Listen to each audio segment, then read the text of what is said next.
प्राणनाथ प्यारे की, सतगुरु महाराज की, श्री जियावर धाम के धनी की, श्री बायजुराज महारानी की, स्वामी श्री लालदास जी महाराज की, महाराजा छत्रसाल तीनों धाम की, बोल बोल पंजे वाले की, समस्त सुंदर साथ की।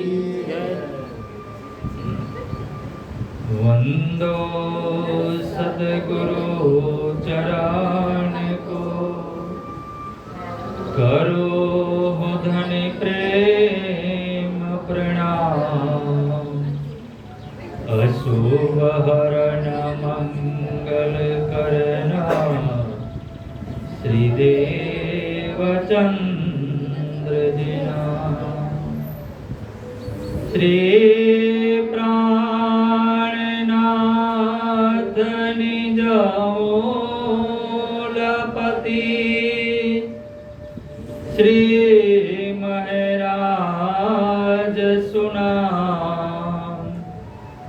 तेज कुंवरी श्यामा युगल को, फल फल करो प्रणाम, फल फल करो प्रणाम। राधया सह श्री कृष्णं युगलं सिंहासने स्थितम्, पूर्वोक्तम रूपलावण्यं,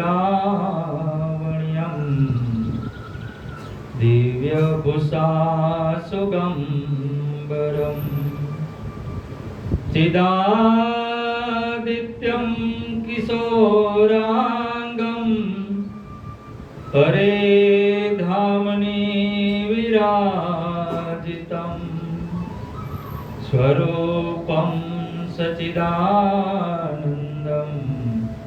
निर्विकारं सनातनं, निर्विकारं सनातनं। महामति कहे मोमिनो, देखो खसम प्यार। ईसा मोहम्मद अंदर आए के, खोल दिए सब द्वार, खोल दिए सब द्वार।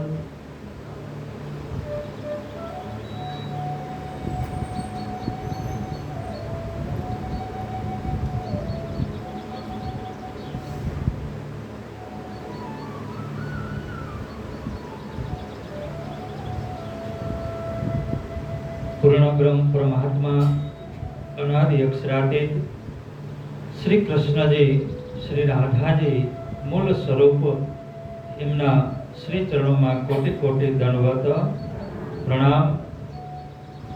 निजानंदचार्य धनी श्री देवचंद जी महाराज ना नूरी श्री चरणों में कोटि कोटि दंडवत प्रणाम। महान बुद्धि ना सागर महामती श्री प्राणनाथ जी महाराज ना श्री चरणों में कोटि कोटि दंडवत प्रणाम। महामती स्वामी श्री लालदास जी महाराज ना श्री चरणों में कोटि कोटि दंडवत प्रणाम। सुंदर साथ जी ब्रह्म सृष्टि भक्त जन आप सौना श्री चरणों में कोटि कोटि दंडवत प्रणाम।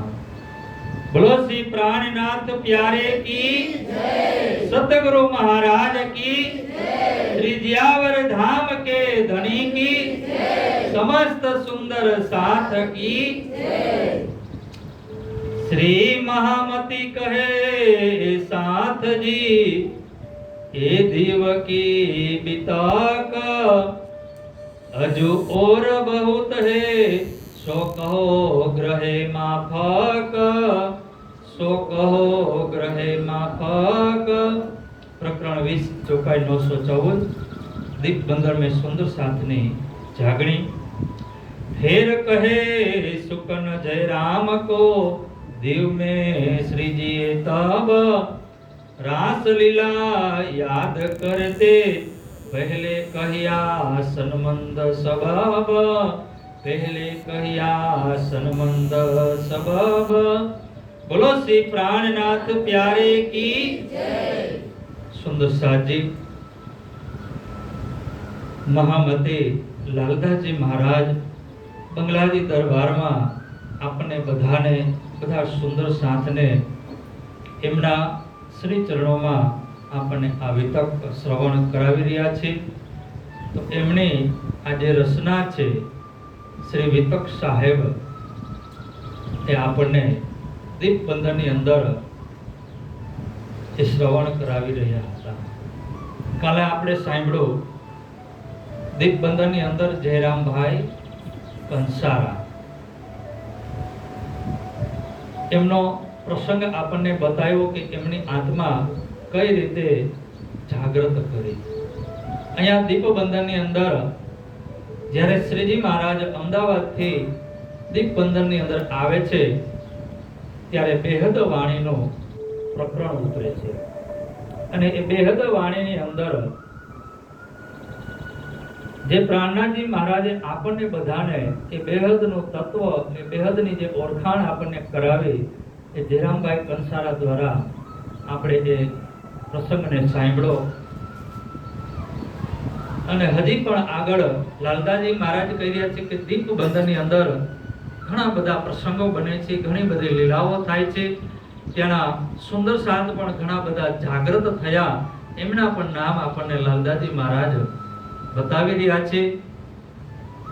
50 થી 60 સુંદર સાતની એ જાગણી થઈ। ત્યાં શ્રીજી મહારાજ આ દીપની અંદર 2 વર્ષ સુધી રહે છે। 1722 માં આવ્યા, 23 અને 24 સુધી દીવની અંદર રહે છે। જે 5મા દિવસની લીલા જાગણીની જે લીલા છે હકી સ્વરૂપ સ્વયં પૂર્ણ બ્રહ્મ પરમાત્મા આજે પ્રાણનાથજી મહારાજ મહેરાજ ઠાકોરના તનની અંદર બેસી અને એ લીલા કરી રહ્યા છે।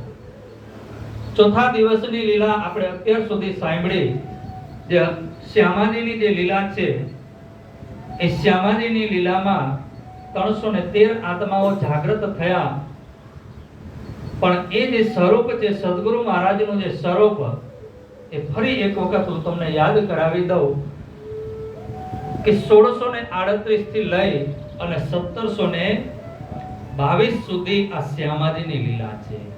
શ્યામાજીએ 2 જામા પહેર્યા, 2 તન ધારણ કર્યા, જે શાસ્ત્રોની અંદર લખેલા છે અને કુરાનની અંદર પણ લખેલું હતું કે જે રૂહ લાવશે એ 2 જામા ધારણ કરશે, એટલે કે 2 તન ધારણ કરશે। એ શ્યામાજીની લીલા 1738 થી લઈ 1638 થી લઈ અને 1722 સુધીની લીલા છે।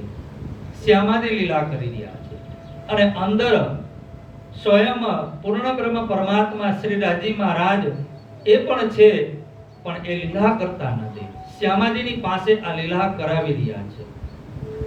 પણ હવે 5મા દિવસની જે 22માં શરૂઆત થઈ, 5મા દિવસની લીલા જે સ્વરૂપ જે મહેરાજ ઠાકોર છે એ મહેરાજ ઠાકોર હવે મહેરાજ ઠાકોર નથી, એ કોણ છે? પ્રાણના નાથ છે। અને એ 5મા દિવસની લીલા 5મા દિવસનો જે સ્વરૂપ છે એની ઓળખાણ સુરતની અંદર થશે। સુરતની અંદર જ્યારે શ્રીજી મહારાજ પહોંચશે અને એ મંગલપુરી ધામની અંદર જે શિવજીભાઈનું ઘર છે એ ઘરની અંદર જઈ અને ત્યાં જે લીલા થશે અને ત્યારે ભીમજીભાઈના એની દ્રષ્ટિ ખુલશે અને એ આ 5મા સ્વરૂપની ઓળખાણ કરાવશે। આજે 5મા દિવસની જે લીલા છે, જે હકી સ્વરૂપની લીલા જે શરૂ થઈ, એટલે કે સ્વયં પૂર્ણ બ્રહ્મ પરમાત્મા હવે રાજજી મહારાજ જાગણી કરી રહ્યા છે, આશિક બની અને આ લીલા કરી રહ્યા છે। 5મા દિવસની લીલા છે ને એ આશિકની લીલા છે।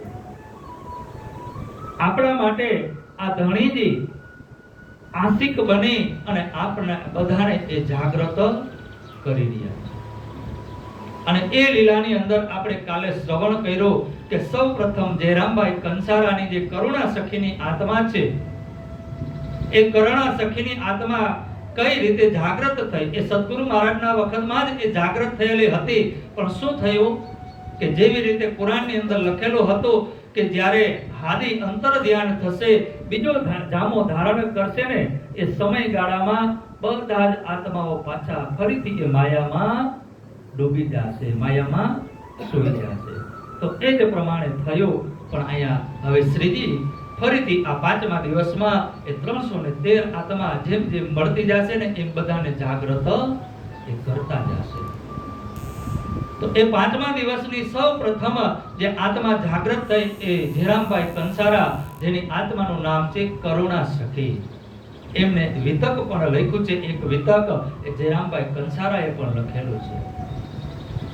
અને આ બધા સુંદર સાત જે દીપ બંદર થી લઈ અબાસી બંદર, મસ્કત બંદર, ઠઠાનગર, નલિયાથી લઈ અને સુરત સુધી જેટલા પણ સુંદર સાત ભેગા થયા ને, જે શ્રીજી મહારાજની સાથે ચાલતા થયા, એ 500 થી 550 સુંદર સાત એ સમયની અંદર ત્યાં સાથે ઘર પરિવાર આ માયાને છોડી અને ઝાંખણીના કાર્યમાં જ્યારે જોડાઈ જાય છે, ત્યારે આ સ્વરૂપની પહેચાન એ સમયની અંદર થાય છે.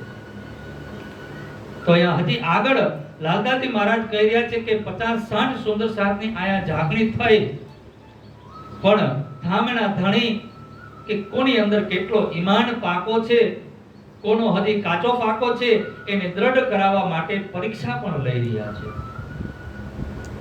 જેનો ઈમાન, જેનો વિશ્વાસ અડગ છે, એ તો આ ધર્મની અંદર એક પગે ખડા ઉભા રહેશે. પણ જેનો હજી કાચો પાકો છે, કે થોડોક વિશ્વાસ આવ્યો છે અને થોડોક નથી આવ્યો, તો એ શું કરશે કે પરીક્ષાની અંદર એ નાપાસ થશે. જ્યારે રાજી મહારાજ પરીક્ષા લેશે ને, તો અહીંયા રાજી મહારાજ હવે સુંદર સાતની પરીક્ષા લેવા માટે આગળ એ સુંદર સાતને એક ઉપર રાજી મહારાજ અહીંયા સંકટ ઊભું કરે છે કે શ્રીજી મહારાજ દીપબંધનની અંદર જ્યારે કથા ચર્ચા કરી રહ્યા છે, અને એ દીવની અંદર આજુબાજુમાં વૈષ્ણવ સંપ્રદાય, ત્યાં પણ એમનો જોર ખૂબ વધારે એ સમયની અંદર હતો. અને બીજા પણ ઘણા બધા પંડિતો હતા, એ બધા કથાઓ કરી રહ્યા હતા. અને જ્યારે શ્રીજી મહારાજ આ દીવની અંદર આવ્યા, તો એ સમયમાં બધા જ શ્રોતાગણો અહીંયા શ્રીજી મહારાજ પાસે એક વખત ચર્ચા સાંભળવા આવે, તો એને સર્વોપરી એ ચર્ચા, સર્વદેશી એ ચર્ચા સાંભળી અને એ મંત્ર મુગ્ધ થતા અને વિચાર કરતા કે આવી ચર્ચા, આવું જ્ઞાન, આવી આત્માને પરમાત્માને મિલન કરાવવા વાળું જે જ્ઞાન છે, એ તો અહીંયા જ મળી રહ્યું છે. તો એ શું કરતા, પેલા જ્યાં જાતા ને કથા સાંભળવા, તો ત્યાં હવે જાતા નથી અને ક્યાં આવવા લાગ્યા? શ્રીજી મહારાજ પાસે. હવે શ્રીજી મહારાજ પાસે કથા સાંભળવા માટે આવ્યા, તો પેલા લોકોના જે પંડાલ છે ને, એ બધા ખાલી થવા લાગ્યા.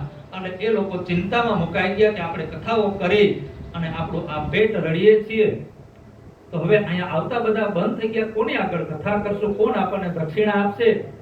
એ બધા ચિંતામાં મુકાઈ ગયા. અને એની અંદર આ જે કળિયુગ છે ને, એ કળિયુગ એની અંદર પ્રવેશ કરી જાય. એ દજાલ છે. એને દજાલ કહેવામાં આવે છે કે જ્યારે ધર્મના કાર્યની અંદર કોઈ આત્મા અને પરમાત્માના કાર્યની અંદર અડચણ રૂપ થાય ને, એને કલિયુગ કહેવાય. કલિયુગ કોઈ મનુષ્ય કે કોઈ એવું પ્રાણી નથી, કે એનું કેવું કોઈ એવું રૂપ નથી, પણ કલિયુગનો અર્થ છે સમય. જે સતયુગ, ત્રેતા, દ્વાપર અને કલિયુગ છે ને, એ સમયનું નામ છે. કોઈ દેવી દેવતા કે કોઈ પુરુષ કે કોઈ સ્ત્રીનું એ નામ નથી, એ સમયનું નામ છે. જેમ આપણા જીવનની અંદર બાલ્ય અવસ્થા કેટલા આમ આપણે નિર્ગુણ હોય, કેટલા નિર્દોષ હોય, એ બાળકને શું કહેવામાં આવે છે? ભગવાનનું રૂપ કહેવામાં આવે છે. તો આપણો એ બાળપણનો સમય, પછી કિશોરાવસ્થાનો સમય, પછી યુવા અવસ્થાનો સમય અને વૃદ્ધાવસ્થાનો સમય, જે આપણા જીવનમાં આ ચાર અવસ્થા છે ને, એવી રીતે આ બ્રહ્માંડની ચાર અવસ્થા છે. પેલા સતયુગ એટલે કે ત્યારે કોઈ પણ પ્રકારનું ખોટું થતું નહોતું. 100% બધા જ ધર્મના માર્ગ ઉપર ચાલતા હતા. જ્યારે ત્રેતા યુગ આવ્યો ત્યારે 75% ચાલવા લાગ્યા, અને જ્યારે દ્વાપર યુગ આવ્યો ત્યારે 50%, અને કલિયુગ આવ્યો ત્યારે 25%. એ સમયની મર્યાદા છે, એ સમયનું માપ છે. તો એવી જ રીતે આજે કલિયુગ છે, તો એ કળિયુગની અંદર જે કથાવાચકો છે, જે પંડિતો છે, એ પોતાના પરિવારને ચલાવવા માટે આ બધું કરી રહ્યા છે કળિયુગની અંદર. તો એ લોકોને ચિંતા થઈ તો જે ધર્મનો ઠેકો લઈને બેઠા છે એ કેવું અધર્મનું કામ પણ કરવા લાગી જાય છે. પણ આ રાજી મહારાજ આ બધું કરાવી રહ્યા છે. શા માટે કરાવી રહ્યા છે? આપણા બધાની પરીક્ષા લેવા માટે. એ દિવ્ય બંધનની અંદર તો જે પરીક્ષા થાય, પણ આપણી અંદર પણ રાજી મહારાજ આપણી પણ પરીક્ષા લેતા હોય છે કે આપણો ઈમાન કેટલો છે. ક્યારેક આપણે નવતનપુરીને વધારે મહત્વ આપી અને મંગલપુરીને, પદ્માવતીપુરીને આપતા નથી. ક્યારેક મંગલપુરીને તો ક્યારેક પદ્માવતીપુરીને તો ક્યારેક નવતનપુરીને, અને ક્યારેક સદગુરુ મહારાજને, ક્યારેક પ્રાણનાથજી મહારાજને, અને ક્યારેક પ્રાણનાથ મહારાજ અને સદગુરુ મહારાજની પણ કંઈક અલગ આપણે બતાવવા લાગી જાય કે આની અંદર જ બધું છે. નથી એ પદ્માવતીપુરી ધામમાં, કે નથી મંગલપુરીમાં, કે નથી નવતન. અરે સુંદર સાથી, જરાક વિચાર કરો. તે 120 વર્ષની જે બ્રહ્મ લીલા થઈ, એમાં બ્રહ્મ લીલામાં નવતનપુરી ધામની અંદર લીલા કરનાર કોણ છે? તો એ ધામથી આપણે થોડાક દૂર જાશું ને તો પરમધામથી દૂર જાશું. એ મંગલપુરી ધામને જે સાક્ષાત પરબ્રહ્મ પરમાત્મા 5મા દિવસની લીલામાં હકી સ્વરૂપે જે સ્થાન નિર્માણ કર્યું, જે લીલા માટેનું જે જાગણીનું કેન્દ્ર બનાવ્યું, એને કહેવામાં આવે છે આદ જાગણી પીઠ. એનાથી પણ થોડાક જો આપણે દૂર જાશું ને તો પણ પરમધામથી આપણે દૂર જાશું. એવી જ રીતે પદ્માવતીપુરી ધામ, જે આ જાગણી બ્રહ્માંડનો જે મૂળ મિલાવો છે, જેને પરમધામ બનાવ્યું છે, એ પન્ના ઠોર, જે આ પન્ના છે ને, એ પન્ના પરમ ધામ છે. જીવન મસ્તાન જે છે ને, એનું તમે સાખીઓ જોઈ લેજો. કહે મસ્તાને ખુદા તાલા વહી કનૈયા लाल है, जिसको तसरा तुम कहत हो सोई कहतु पाताल है, जो अक्षर भगवान कहावे सोई नूर जलाल है. आज અને એ પરના પરમધામને જે બતાવ્યું ને, એને તમે જોઈ લે. પણ એનાથી ક્યારેક આપણે આપણો વિશ્વાસ જ્યારે ડગમગે ને, ત્યારે એનાથી પણ આપણે બહાર નીકળી જાય છે. તો અહીંયા રાજી મહારાજ આપણી પરીક્ષા વારંવાર લઈ રહ્યા છે કે મારા સુંદર સાથને મારા પ્રત્યે કેટલો વિશ્વાસ છે. જેમ રાજી મહારાજને એના નજીક આપણને લઈ જવાના હોય ને, એના ચરણોમાં પહોંચાડવાના હોય ને, ત્યારે આ પરીક્ષા થાય. તમે એ વ્રજને જોવો કે વ્રજમાંથી તમારે રાસમાં જવાનું હતું. રાજી મહારાજ આપણને વ્રજમાંથી રાસમાં લઈ જવાના હતા, તો વચ્ચે 52 દિવસનો વિયોગ આપ્યો કે ન આપ્યો? અને એ બ્રહ્માનંદ લીલામાંથી ભજનાનંદ લીલામાં લઈ જવાના હતા, તો વચ્ચે અંતર ધ્યાન થયા કે નહીં? અને ફરીથી જ્યારે રાજી મહારાજે એના હૃદયનો ખજાનો આ ત્રીજા બ્રહ્માંડમાં આપવાનો હતો ને, ત્યારે રાજી મહારાજે શું કહ્યું? જે આપણે સાંભળી રહ્યા છે, આ વિતકની શરૂઆતથી અત્યારે આપણે સાંભળી રહ્યા છે. અને એ આ ત્રીજા બ્રહ્માંડની અંદર આપણને વ્રજ, રાસ અને પરમધામ, અને આ ચારેયનો કેમાં ભોગ છે? આ ચારેયનો આનંદ કેમાં છે? આ જાગણીના બ્રહ્માંડની અંદર, આ પ્રતિબિંબિત કાલમાયાના બ્રહ્માંડની અંદર. એમાં ચારેય રસ ભેગા થયા, અને એ જ્યારે ચારેય રસ ભેગા થયા ને, ત્યારે આપણને એ મહાકારણ બતાવે.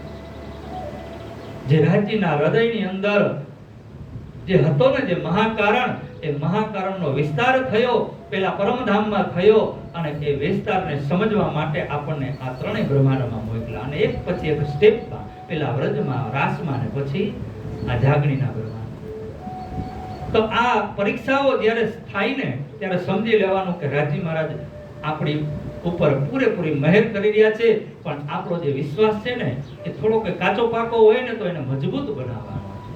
કદાચ ગમે તેમ આવીને આપણને એમ કહી જાય કે આ જ પ્રાણનાથ છે, પણ આપણો ઈમાન ક્યાં હોવો જોઈએ? જે વાણીની ચોપાઈ કે છે એમાં જ આપણો ઈમાન હોવો જોઈએ.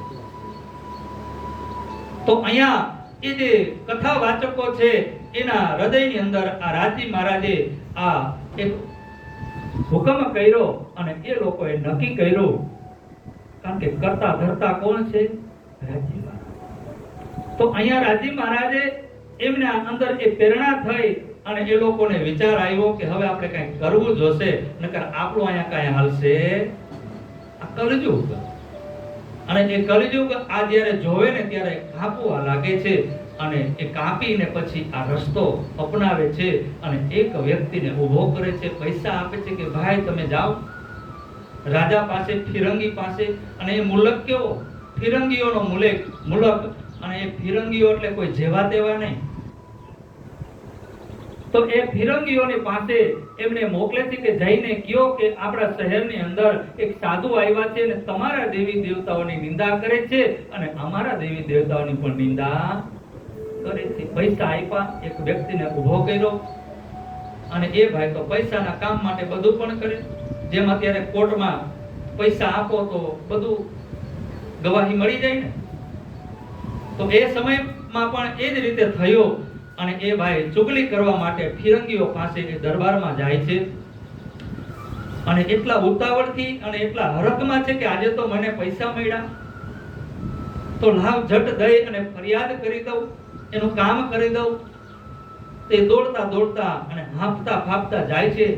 રાજી મહારાજ હુકમના સ્વરૂપ એમને આવી અને મળે છે અને કહે છે કે ભાઈ આટલી બધી ઉતાવળ કાં કરો? શું થયું? એવું તમે શું કરવા જઈ રહ્યા છો કે આટલી બધી ઉતાવળ કરી રહ્યા છો? થોડોક શ્વાસ તો ખાઓ. ત્યારે એ સુગલખોર કહે છે કે ભાઈ આપણા શહેરમાં એક સાધુ આવ્યા છે અને બધી દેવી દેવતાઓની નિંદા કરી રહ્યા છે, તો એની ફરિયાદ કરવા માટે આ ફિરંગીઓ પાસે હું જાઉં છું. ત્યારે હુકમના સ્વરૂપે રાજી મહારાજ એમને કીધું કે ભાઈ તમે સાધુને જોયા ખરા? કે ના. એમની ચર્ચા તમે સાંભળી, તમારા કાનથી સાંભળી કે દેવી દેવતાઓની નિંદા કરે છે કે દેવી દેવતાની ઓળખાણ કરાવે છે? તો કે ના, મેં એ સાધુને જોયા પણ નથી અને એની ચર્ચા પણ સાંભળી નથી. ત્યારે રાજી મહારાજ કહે છે કે તો આ તમે કોઈના કહેવાથી આ કાર્ય કરી રહ્યા છો?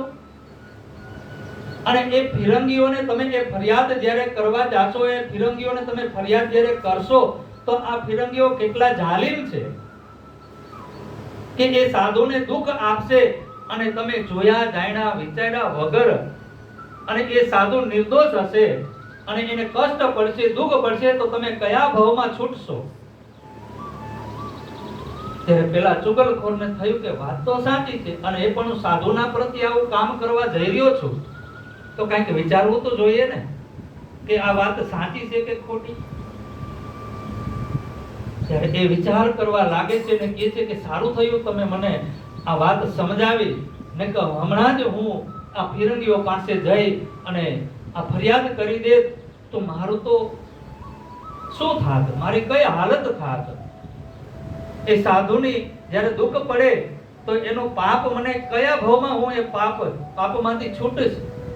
જ્યારે અંદરો અંદર વિચારી રહ્યા છે અને એની સામે જ્યારે જોવા લાગે છે ને ત્યારે સ્વરૂપ અદ્રશ્ય થઈ જાય. બોલો કૃષ્ણ કનૈયા લાલ કી જય. અહીંયા રાજી મહારાજ આટલું કહી અને એ અદ્રશ્ય થઈ જાય છે અને મનોમન એ સ્વરૂપને પ્રાર્થના કરે છે કે સારું થયું કે આજે મને આ પાપ કરતા બચાવ્યા, કે મને આજે આ પાપ કરતા બચાવ્યા છે. ભલું થયું આ માણસનો કે એ પાપમાંથી મને આજે દૂર રાખ્યો. અને એ જે ચુગલખોર હતો એ ફરિયાદ કર્યા વગરનો ચૂપચાપ એ પૈસા લઈ લીધો. પછી ત્યાં ઉભા રહીએ, પૈસા લઈ લીધા હોય પછી શું કરે છે? ત્યાંથી એ નીકળી જાય છે. પણ આ વાત થતા થતા સુંદર સાતમાં ફેલાણી, જ્યાં જયરામભાઈની ઘરે આ ચર્ચા થઈ રહી છે, શ્રીજી મહારાજ ચર્ચા કરી રહ્યા છે. વાત થતા થતા બધા સુંદર સાતમાં આવ્યા કે કોઈ ફિરંગીઓને ફરિયાદ કરી દીધી છે અને એ ફિરંગીઓનો એટલો દબદબો કે એ બધાના ડરના માર્યા સુંદર સાત બધા આમ તેમ દોડવા કે હમણાં આવશે ને પકડી જશે, આપણને જેલમાં નાખી દેશે, મારી નાખશે. એ ડર એક એવો પેદા થઈ ગયો અને સુંદર સાત એ બધા જ ભાગવા લાગ્યા. કોઈ ઘરની અંદર જઈને સંતાઈ ગયા અને કેવા લાગ્યા કે અમે તો એ પ્રાણનાથજી મહારાજને ઓળખતા પણ નથી, એને અમે જોયા પણ. બોલો કૃષ્ણ કનૈયા. અને કોઈ સુંદર સાત તો પોતાના દૂર ગામની અંદર, જે બહાર ગામની અંદર એના સગાવાળા હતા, એના ઘરની અંદર જઈને છુપાઈ ગયા.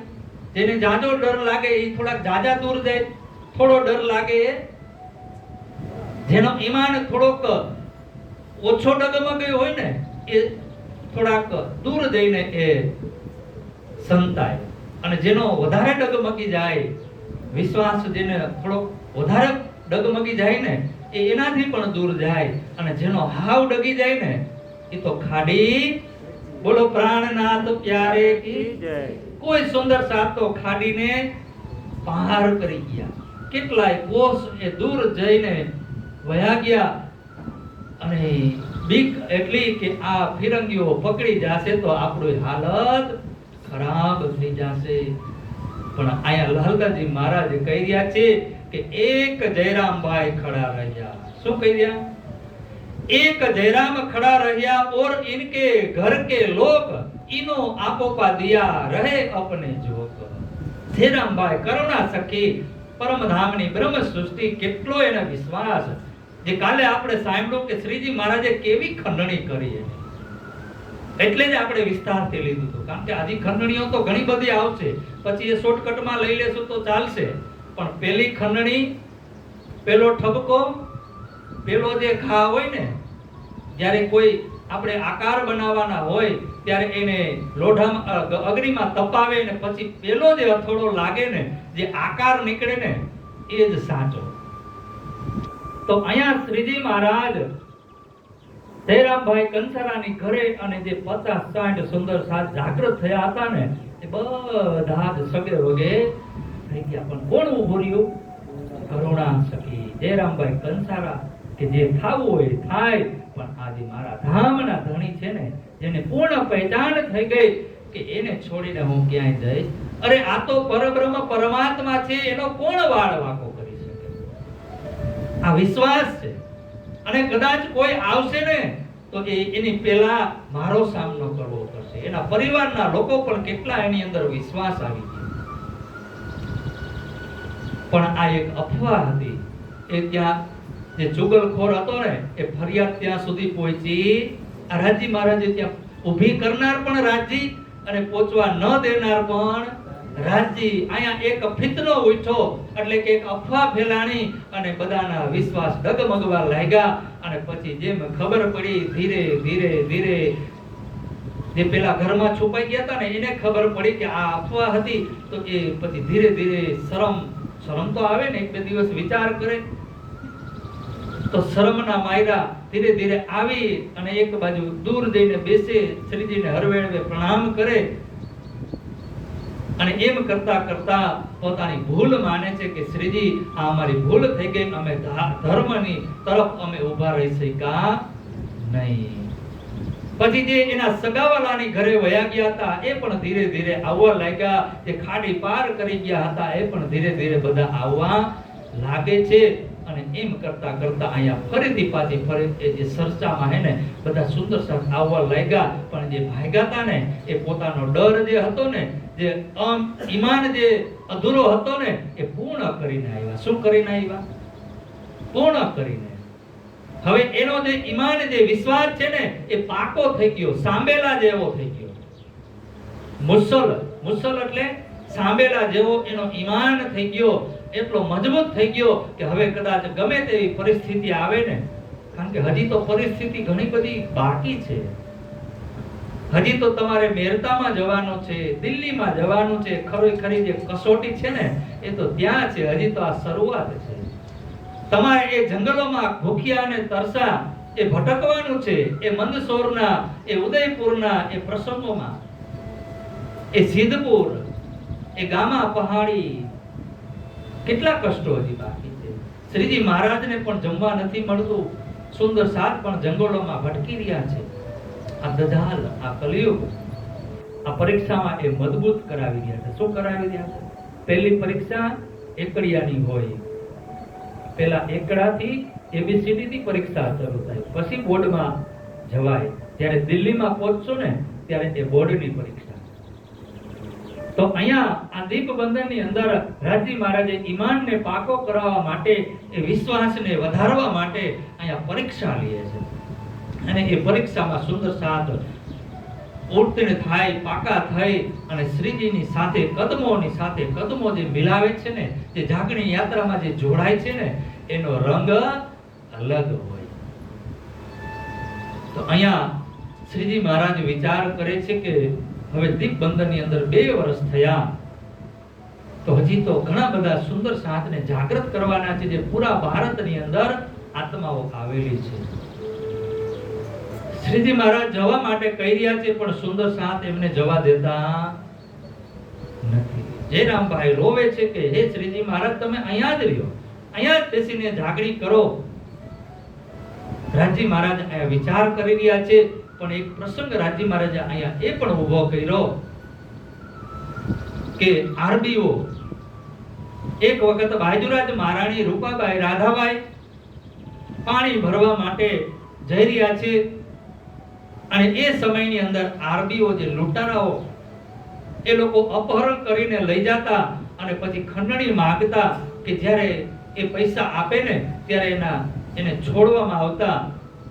એ આરબીઓ જે અરબથી આવી અને આવી રીતે અપહરણ કરીને લઈ જતા, તો એના ઝપટમાં કે અપહરણ કરી અને બાજુરાજ મહારાણી અને રૂપાબાઈ રાધાબાઈને પણ લઈ જાય છે.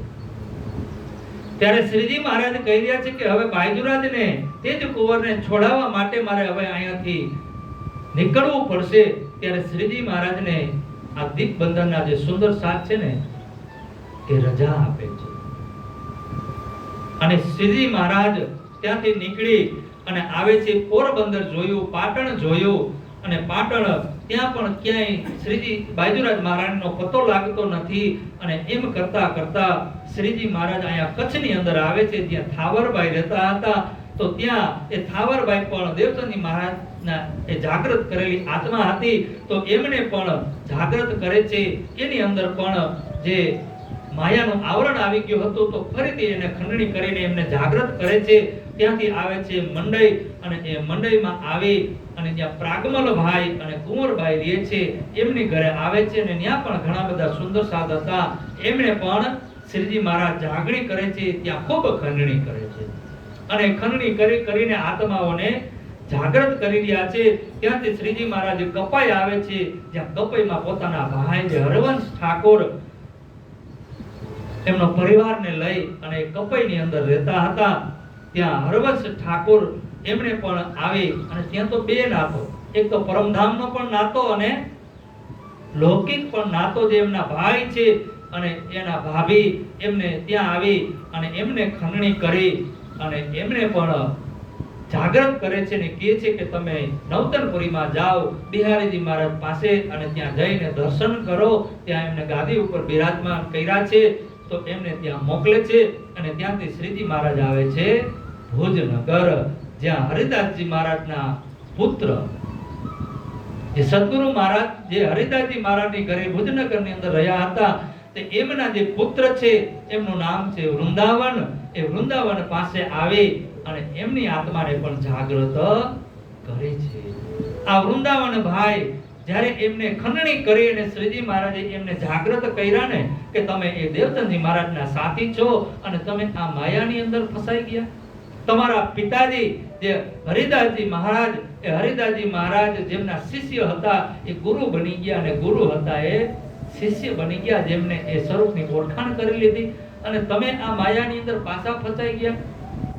એ વૃંદાવન ભાઈને ખંડણી કરીને આત્મા જાગૃત કરે છે. અને એ વૃંદાવન ભાઈ પન્ના સુધી શ્રીજી મહારાજનો સાથ છોડતા નથી.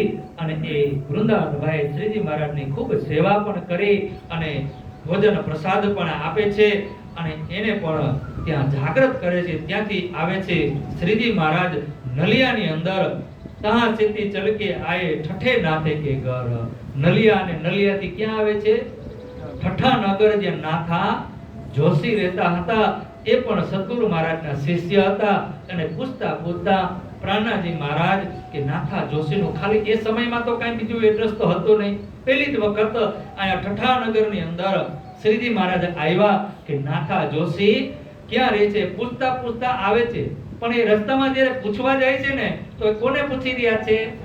નાથા જોશીને જ પૂછે છે કે નાથા જોશીનું ઘર મને બોલો પ્રાણનાથ પ્યારે કી.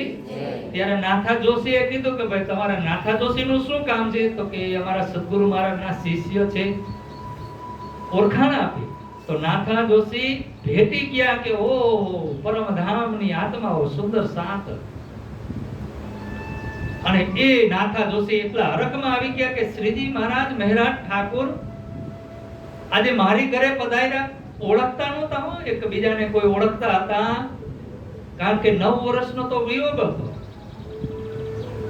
1687 માં મહેરાજ ઠાકોરને દેવચંદી મહારાજનું મિલન થયું અને એ 12 વર્ષ સુધી 13 વર્ષ જેવું ત્યાં સાથે રહ્યા. અને પછી 1703 ની અંદર ક્યાં આવ્યા? અરબની અંદર ગયા. અને એ અરબ થી ગયા એના 9 વર્ષ સુધીનો જે વિયોગ હતો એમાં આ નાથા જોશીની આત્મા જાગૃત કરી હતી, પણ એકબીજાને ઓળખતા નહોતા. તો અહીંયા એ નાથા જોશી પણ ઓળખતા નથી, મહેરાજ ઠાકોર પણ ઓળખતા નથી. અને જ્યારે ધામની ઓળખાણ નીકળીને તો શું કરે આત્મા? એકબીજા સુંદર સાથ, કોઈ નાત જાત જોતા આપણે પણ, તમે પણ જાઓ. કારણ કે મારું તો કામ આ ફરવાનું છે, એટલે મને તો આવા ઘણા બધા અનુભવો થાય કે કોઈ એવું ગામ આવે એવા સુંદર સાથ કે જ્યાં આપણા પ્રણામીના ખાલી 1 2 ઘર કે 5 ઘર હોય અને ત્યાં જઈને તમે ખાલી પ્રણામ કયો ને તો કયો સંબંધ પૂછે? આ લૌકિક સંબંધ કોઈ પૂછતું નથી. અને અમે ને મહેશભાઈ જ્યારે અમે જાય અને ક્યાંય કાંઈ વ્યવસ્થા ન હોય, યુપીમાં બિહારમાં તમે જોવો ને બિચાર નાના નાના ઘર હોય, ઝૂંપડા હોય, રહેવાની પણ વ્યવસ્થા ન હોય. અને ચોમાસામાં તો ચારે બાજુથી પાણી પડતા હોય. એ બધા બહાર સુવે ને આપણને વ્યવસ્થા કરીને આપે. એ સુંદર સાથનો આ નાતો છે, આ સુંદર સાથનો આ સંબંધ છે. તો અહીંયા શ્રીજી મહારાજ નાથા જોશીને મળે છે ને પોતાની ઘરે લઈ જાય છે, આગતા સ્વાગતા કરે છે, સેવા કરે છે, જમાડે છે. અને એમ કરતા કરતા અહીંયા ચર્ચાઓ થાય છે. અને મિલતે હી સુખ ઉપજો મિટ ગયા સબ તાપ. નાથા જોશીને મિલતા જ મળતા જ કેટલું સુખ આનંદ થયો. કારણ કે મળનાર જે સામે જે દર્શન દેનાર કોણ છે? હક્કી સ્વરૂપ પૂર્ણ બ્રહ્મ પરમાત્મા સ્વયં આજે આશિક બનીને કોની ઘરે આવ્યા છે? નાથા જોશીની ઘરે. અને એ રાજી મહારાજ સ્વયં આપણી ઘરે આવી અને આપણને ધામની નિયામત આપે ને તો એક એક નિયામત આપણા હૃદયની અંદર એ પ્રગટ થઈ જાય, રોશનાઈ થઈ જાય. તો અહીંયા મિટ ગયા સબ તાપ, જ્યાં માયાનું જે દુઃખ હતું ને એ બધું દૂર થઈ ગયું ને અખંડનું સુખ અહીંયા પ્રગટ થઈ ગયું. બાતે લગે પૂછને કોણ ભાગે હમ. નાથા જોશી કે ઓ અમારા કેવા અવભાગ્ય કે આજે તમે સાક્ષાત અહીંયા પધાર્યા. હજી ઓળખાણ નથી કે આ સ્વરૂપ કોણ છે, છતાં પણ એના અંદરથી આ ભાવ પ્રગટ થયો. જેમ વ્રજની અંદર કૃષ્ણજી પ્રગટ થયા અને ગોપીઓને ખબર નથી કે આ કૃષ્ણજી કોણ છે, પણ એના હૃદયની અંદર જે પ્રત્યે પ્રેમ પ્રગટ થયો ને, જે માધુર્ય ભક્તિ જે પ્રગટ થઈને કે આજે હજી પહેલો દિવસ જે બાળકે જન્મ લીધો છે તે પ્રગટ થયું છે, એ બાળકને પ્રત્યે કયો ભાવ પ્રગટ થયો? એ માતૃભાવ થવો જોઈએ ને, પણ કયો ભાવ પ્રગટ થયો? હજી મુખ પણ નથી જોયું.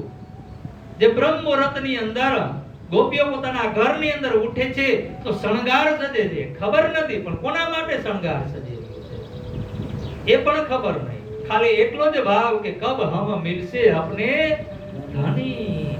આજ ક્યારે ધણીને મળી, ક્યારે ધણીને મળી. હજી કોઈ સમાચાર પણ આપ્યા નથી કે દશોદા માતાને ત્યાં લાલા પ્રગટ થયા છે, હજી કોઈ સમાચાર આપ્યા. છતાં પણ આ પ્રેમનો સંબંધ છે, આ અખંડની નિસ્બત છે, આત્મા અને પરમાત્માનો આ સંબંધ છે. અને આ સંબંધ એટલો મજબૂત હોય કે એકબીજાને ઓળખતા ન હોય છતાં પણ એના હૃદયની અંદર એ પ્રેમ જાગૃત થાય, એના પ્રત્યે ભાવ જાગૃત થાય ને આ જ પ્રેમ છે, આ જ અલૌકિક પ્રેમ છે, આ જ પરા પ્રેમ છે. અહીંયા નાથા જોશીને જુઓ, હજી એ પ્રાણનાથજી મહારાજને એને ક્યારે મળ્યા પણ નથી, જોયા પણ નથી, છતાં પણ એની અંદર કેટલો ભાવ કે આજે મારી ઘરે કેવા મારા અહોભાગ્ય કે આજે ધામના ધણી મારી ઘરે. અંદરથી એમ છે કે ધામના ધણી, પણ બહારથી ખબર નથી, એ સ્વરૂપની ઓળખાણ નથી. વહાં સેતી યહાં લો ધરે મુબારક કદમ, કે તમે ક્યાંથી ચાલીને ઠેઠ નવતનપુરી ધામથી ચાલીને અહીંયા આજે મારી ઘરે આવ્યો છો ઠઠા નગરની અંદર. महामती कहे साथी दीव से लेके ठठे में अब फिर को ठठे की भई बीतक जो हमसे. દીવ થી લઈ અને ઠઠા નગર ની આપણને લાલદાસજી મહારાજે વાત કરી. પણ હવે ઠઠા નગર ની અંદર જે આત્માઓ જાગૃત થવાની છે ને એ આપણને આગળ કેવા જઈ રહ્યા છે. શ્રીજી આએ ઠઠે में रहे दिन 10-12. 10 થી કેટલા દિવસ થયા? 10-12 દિવસ રહ્યા. નાથા જોશીની ઘરે 10-12 દિવસ રહ્યા અને ત્યાંથી આવ્યા લાઠી, અને લાઠી આવ્યા અને લાઠીથી આવે છે એ યહાં સે ચડે નાવ में 17 दिन लगा तूफान. ઠઠ્ઠાનગરથી, ઠઠ્ઠાનગરની અંદર દીવથી જ્યારે ઠઠ્ઠાનગરમાં આવ્યા ત્યારે 12 દિવસ રોકાણા. અને પછી બાજુરાજ મહારાણીને જે આરબીઓ લઈ બંધનમાં લઈને ગયા હતા ને, તો એને છોડાવવા માટે શ્રીજી મહારાજ વિચાર કરે છે કે હવે મારે ક્યાં હશે એની ખોજ કરવી જોશે. તો એ ત્યાંથી આવે છે લાઠી બંદર અને ત્યાંથી એ નાવમાં બેસે છે. પણ રાજજી મહારાજનો અહીંયા હુકમ નથી. બોલો કૃષ્ણ કનૈયા લાલ કી જય. રાજજી મહારાજ કહી રહ્યા છે કે હજી ખાસ આત્માને તમારે જાગૃત કરવાની છે. એને જાગૃત કર્યા વગર તમે ક્યાં જશો? નાવમાં તો બેઠા, પણ એ જે પવનની જે દિશા હતી એ જ્યારે નાવ થોડીક આગળ ગઈ તો એ પવનની દિશા પલટી ગઈ અને એ 17 દિવસ સુધી એ દરિયામાં નાવ રહી અને ફરીને પાછી આવી લાઠી બંદર. લાઠી આવી ગઈ. શ્રીજી મહારાજે વિચાર કર્યો કે આ રાજજી મહારાજનો હુકમ છે, એટલે ફરીથી લાઠી બંદરની અંદર આવે છે. ફેર લાઠી જે ઠઠે આए નાથા જોશી મિલા થાય. અને પાછા લાઠીથી ક્યાં આવે છે? પાછા તો શ્રીજી મહારાજ લાલદાસજી મહારાજે કહી રહ્યા છે કે આ હજી ઠઠ્ઠા નગરની હજી તો ઘણી બધી વિતકો બાકી છે, ઘણા બધી લીલાઓ બાકી છે. તો આ રીતે રાજજી મહારાજે હુકમ કર્યો કે હજી તમારે પાછો જવાનું છે, ત્યાં આત્માને જાગૃત કરવાની છે. તો નાથા જોશી પણ રસ્તામાં જ આમ હાલ્યા જતા હતો તો શ્રીજી મહારાજ એમને સામે મળ્યા. તો નાથા જોશીને તો અપાર આનંદ થયો કે અહીંયાથી તો રજા લઈને ગયા, અમને દુખી કરીને ગયા, પણ ફરીથી શ્રીજી મહારાજ અમારો ભાવ જોઈને આજે પાછા આવ્યા. તો અપાર હરખ હતો, એનાથી 1000 ગણો આનંદ એના અંદર આવી ગયો. બંધન સો મુલાકાત કરી ઉનો અપને ઘરો પધરાય. બીજા બંધનભાઈ એમને મળ્યા અને એને બંધનભાઈ પોતાની ઘરે શ્રીજી મહારાજને લઈ જાય છે. ત્યાંથી જીતાદાસ એમને પણ ઓળખાણ કરાવી, એમને પણ આત્મા જાગૃતિ કરી અને ઈ પણ આ સુંદર સાધની અંદર દાખલ થયા. તબ હોને લગી ચર્ચા, બડો આનંદ ભયો સાથ. ચર્ચા કરે જોશ में जाके धनिये पकड़े हाथ. धाम के धनी की जय. રાજજી મહારાજ જેનો હાથ પકડે ને એ કોઈ દિવસ છોડે નહીં. કદાચ આપણે હાથ પકડવા જાય ને તો આપણાથી એ હાથ છૂટી જાય. પણ અને જ્યારે પણ આપણે સદગુરુ મહારાજ પાસે જાય ને, ગુરુ મહારાજ પાસે, આપણા આચાર્યો પાસે, પ્રાણનાથજી મહારાજ પાસે કે દેવચંદજી મહારાજ પાસે કે બાયજુરાજ મહારાણી પાસે આપણે જઈએ ને ત્યારે આપણે એનો હાથ નહીં પકડવાનો.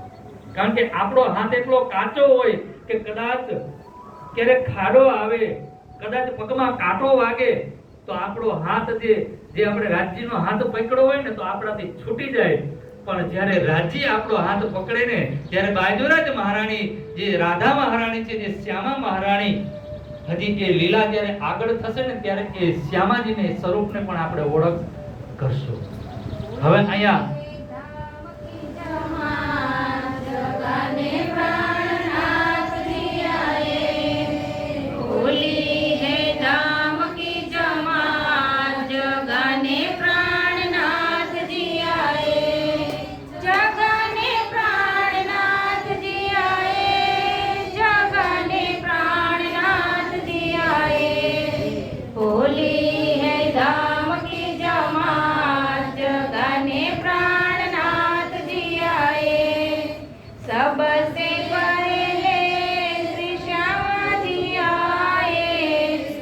सबसे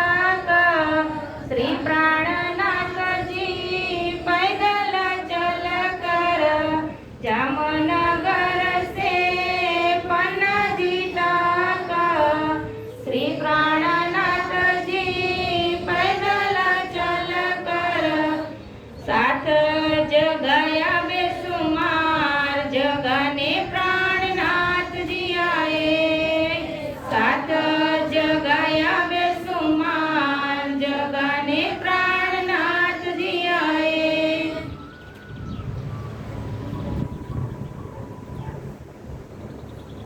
આપણાથી કદાચ રાજી મહારાજનો હાથ છૂટી જાય, પણ રાજી મહારાજે આપણો હાથ પકડ્યો ને ગમે તેવી પરિસ્થિતિ આવે, ગમે તેવા વંટોળો આવે, કદાચ પહાડ જેવા દુઃખો આપણી ઉપર આવે ને તો પણ રાજી આપણને છોડતા નથી. તો અહીંયા આ નાથા જોશી એમનો હાથ રાજી મહારાજે પકડ્યો અને અહીંયા શું કહી રહ્યા છે કે જાકે ધણીએ પકડે હાથ. ઠઠા નગરની અંદર ઘણી બધી જાગણીઓ થઈ, બધા ચર્ચાઓ સાંભળવા માટે આવે છે અને શ્રીજી મહારાજ તો જ્યાં પણ જાય ને રાત અને દિવસ ચર્ચા ચર્ચા ભજન કીર્તન સિવાય બીજું કાંઈ, અને સુંદર સાધને પણ આ સુખ મળી રહ્યું છે તો એ પણ એમને પણ પોતાના આ ઘર પરિવાર કાંઈ યાદ પણ આવતું નથી. અને એમાં શ્રીજી મહારાજે સાંભળ્યું કે અહીંયા ઠઠાનગરની અંદર ચિંતામણી ભાઈ જે કબીર પંથના બહુ મોટા મહંત છે, આચાર્ય છે, એમની પાસે હજારોની સંખ્યામાં શિષ્ય પણ છે. બહુ મોટા આચાર્ય, બહુ મહાન વિદ્વાન, એટલા વિદ્વાન કે એ પૂરા પંથકની અંદર એમનું નામ બધાય લેતા, એમને પ્રણામ બધાય કરતા. એ ચિંતામણી જે કબીર પંથમાં એ મોટા આચાર્ય હતા. તો એ કબીર પંથ જે સંપ્રદાય છે એમના આચાર્ય શ્રીજી મહારાજને થયું કે એમને તો આપણે મળવા તો જવું જ જોઈએ ને. ધામના ધણી આજે આશિકની લીલા કરી રહ્યા છે. શ્રીજી મહારાજ 5મા દિવસની લીલામાં આત્માઓ શ્રીજી મહારાજ પાસે આવીને જાગૃત થાય છે, પણ અમુક જે ખાસ આત્માઓ હોય ને, એ ખાસ આત્મા તો સામેથી શ્રીજી શું કહે છે કે આપણે એની પાસે જવું જોઈએ. શ્રીજી મહારાજ ચિંતામણીજી પાસે ગયા. ચિંતામણી એમને શ્રીજી મહારાજને જોઈ અને ખૂબ એને પણ આનંદ થાય છે અને કહે છે કે આવો સારું થયું સાધુ, તમે આજે અમારી પાસે આવ્યા, અહો ભાગ્ય અમારા. અને કહી રહ્યા છે કે ભાઈ તમારે શું જોઈએ છે, તમારે શું સાંભળવું છે. જો તમે દેવા માટે આવ્યા હોય તો તમે આપો મને. તમે કાંઈક અલૌકિક ઓળખાણ કરાવવા માટે આવ્યા હોય તો તમે મને એની ઓળખાણ કરાવો. અને જો લેવા માટે આવ્યા હોય તો તમે કયો તમારે કોના દર્શન કરવા છે? ચતુર્ભુજ વિષ્ણુના દર્શન કરવા છે તો એમના પણ હું તમને દર્શન કરાવું. કે જ્યોતિ સ્વરૂપ, કે જે જ્યોતિ સ્વરૂપ જે ગાયત્રી છે એમના હું તમને દર્શન કરાવું. આપણે ઓલા એક શ્લોક બોલતા નાના હતા ને ભણતા ત્યારે સ્કૂલમાં આપણને શીખવાડતા, ઓમ ભૂભર્વ સ્વ તત્સવિતુ વરેણ્યમ ભર્ગો દેવસ્ય ધીમહિ યોનઃ પ્રચોદયાત. આ શ્લોક ઓમ ભૂર્વ સ્વઃ તત્સવિતુ આપણે નાનપણથી બોલતા આવી છીએ પણ કાંઈ ખબર નથી. ભૂ એટલે ભૂર્વલોક, મૃત્યુલોક. ભૂર્વ એટલે ઉપરનો પિતૃલોક. સ્વઃ એટલે એનાથી પણ પરે. તત્સ વિતુ વેણ્યમ એટલે કે 14 લોકથી પણ પરે. આ જ્યોતિ સ્વરૂપ ક્યાં છે? 14 લોકથી પણ પરે. બ્રહ્મા વિષ્ણુ મહેશ આદિ નારાયણથી પણ પરે આ જ્યોતિ સ્વરૂપ. તો કહે છે કે તમારે જ્યોતિ સ્વરૂપના દર્શન કરવા છે કે ચતુર્ભુજ વિષ્ણુ જે 4 હાથવાળા છે, શંખ ચક્ર ગદા અને પદ્મ ધારણ કરેલા છે, વૈકુંઠ વાળા વિષ્ણુ એમના દર્શન કરવા છે કે પછી ઝિલમિલ કે શેષનાગ સહસ્ત્ર ફણ જે 1000 ફણ વાળા શેષનાગ છે એના તમારે દર્શન કરવા છે કે પછી અનહદ જે નાદ સંભળાઈ રહ્યો છે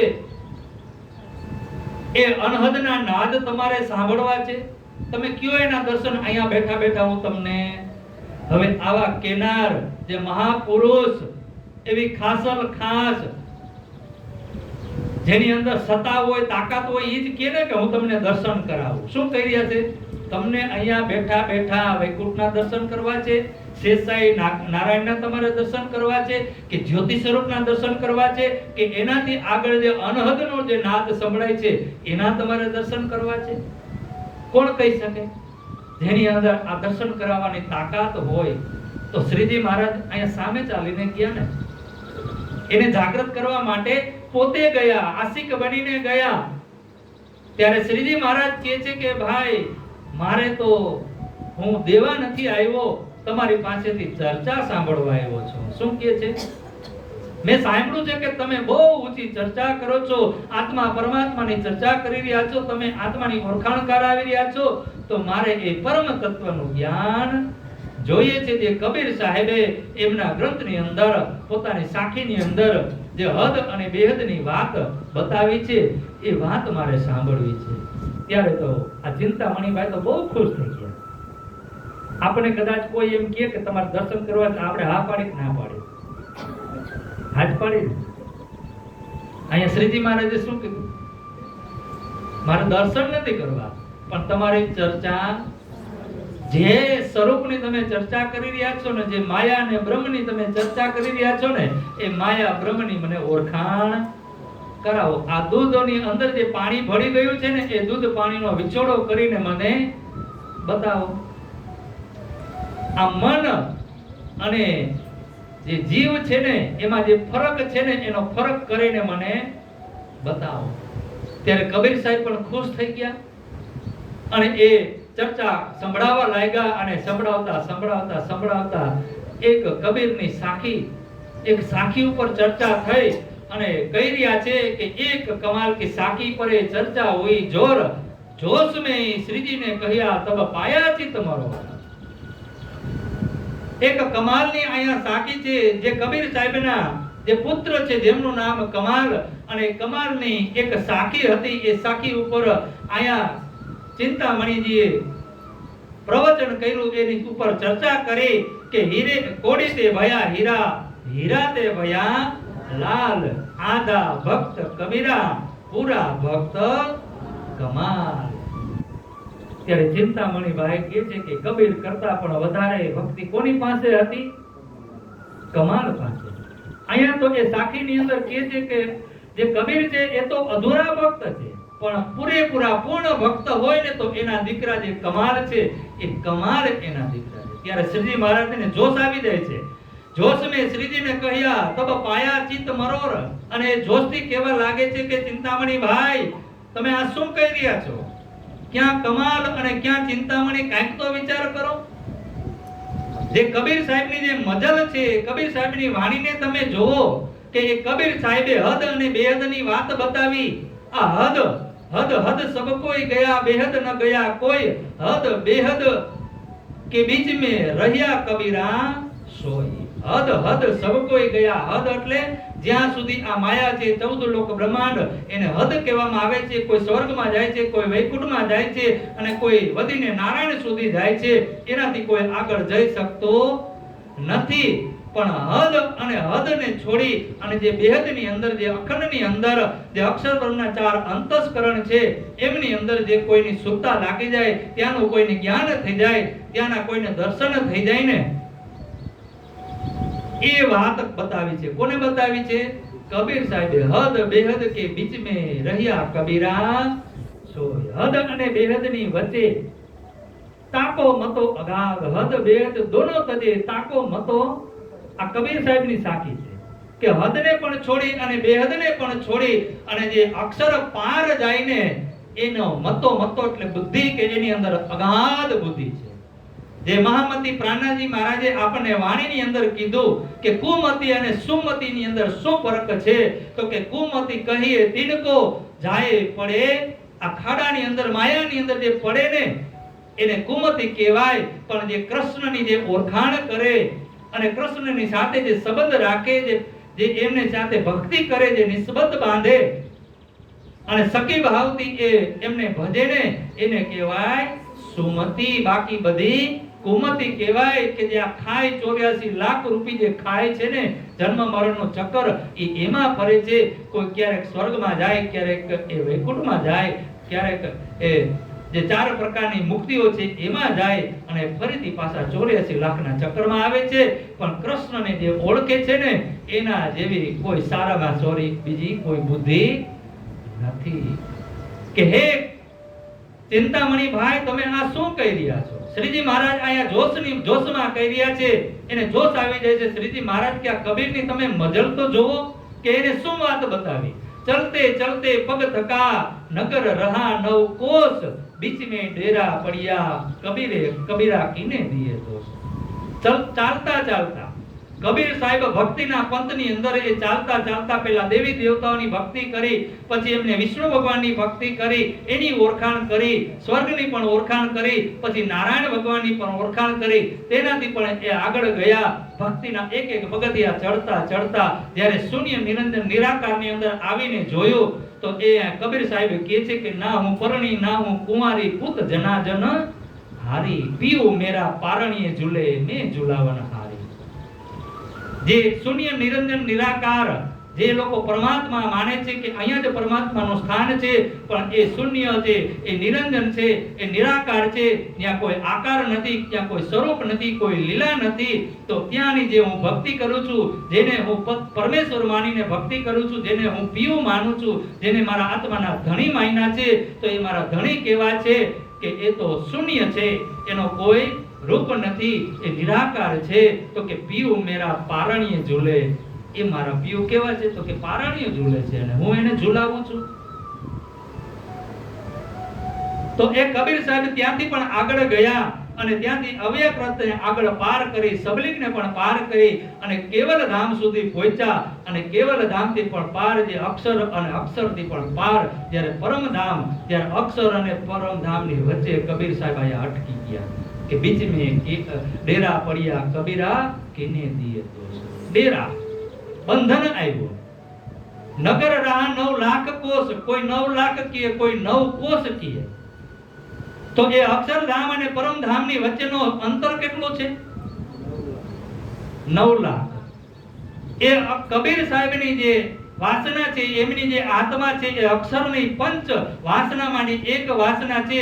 એટલે એને અક્ષર બ્રહ્મ સુધી ઓળખાણ થઈ અને ત્યાંથી ઉભા એ રંગ પરમધામનો જે રંગ મહોલ છે, જે અક્ષરાતીત ધામ છે, એ અક્ષરાતીત ધામને એ જોઈ રહ્યા છે, પણ ત્યાં જઈ શકતા નથી કારણ કે એ જ્ઞાની આત્મા નથી. એટલે કહી રહ્યા છે કે બીચ મેં ડેરા પડ્યા કબીરા કિને દિયે દોષ. કે આ કબીર સાહેબ કોને દોષ આપે? અહીંયાથી હું આગળ જઈ શકતો નથી. જેવી રીતે મોહમ્મદ સાહેબને જબરાઈલ ફિરિશ્તા લઈને ગયા પરમધામની અંદર, તો અક્ષરધામ સુધી પહોંચ્યા અને ત્યાંથી એ આગળ જઈ શકતા. શું કહે છે કે હવે અહીંયાથી આગળ જવા માટેની જે મારી પાંખ છે ને, એ પાંખ બળવા લાગે છે, જળવા લાગે છે. શેનાથી? તો કે નૂર તજાલાની તજલથી, એના ઈશ્કથી. જે પરમાત્માના ધામની અંદર, જે રાજી મહારાજના રંગમહોલની અંદર જે ઈશ્ક છે ને, એ ઈશ્ક મારી પાસે નથી, એટલે હું ત્યાં પહોંચી શકતો નથી. ઈશ્ક જોઈએ, એ પ્રેમ જોઈએ. જે રંગમહોલની અંદરનો જે પ્રેમ છે ને, એ પ્રેમ જોઈએ. અક્ષરધામ સુધી તો પહોંચી જાય, કારણ કે અક્ષરધામ પણ પરમધામમાં જ છે. પણ જે ઈશ્ક, જે પ્રેમની જે લીલા જે રંગમહોલની અંદર થાય છે ને, એ 25 પક્ષની અંદર અલગ થાય છે. કારણ કે એ વિહારની લીલા છે અને આ એક રસની લીલા છે. એ ભજનાનંદ લીલા છે અને આ બ્રહ્માનંદ લીલા છે. તો એ ઈશ્કના, એ પ્રેમના, એ પરાકાષ્ઠા સુધી ત્યાં પહોંચવું પડે. તો એ કબીર સાહેબ કહે છે કે વચમાં મારી અને એ અક્ષરાતીતની જે ધામના ધણી છે, જે પૂર્ણ બ્રહ્મ છે, એ મારા એનાથી કેટલો દૂર રહ્યો? 9 લાખ કોષ દૂર એનાથી રહ્યો, ત્યાં સુધી પહોંચી શક્યો. આ શ્રીજી મહારાજ કહી રહ્યું છે. કોણ કહી રહ્યું છે? આ કબીર સાહેબની વાણી છે. શ્રીજી મહારાજ ચિંતામણી ભાઈને ઓળખાણ કરાવી રહ્યા છે કે કબીર સાહેબે ક્યાંની વાત કરી એનો તો તમે વિચાર કરો. અને આ તમે કમાલની વાત કરો છો, તો એની પણ અહીંયા શ્રીજી મહારાજ ઓળખાણ કરાવે છે કે આ જે ચોપાઈ છે, એ કબીર સાહેબે એના મુખારવિંદથી બોલાયેલી આ ચોપાઈ નથી.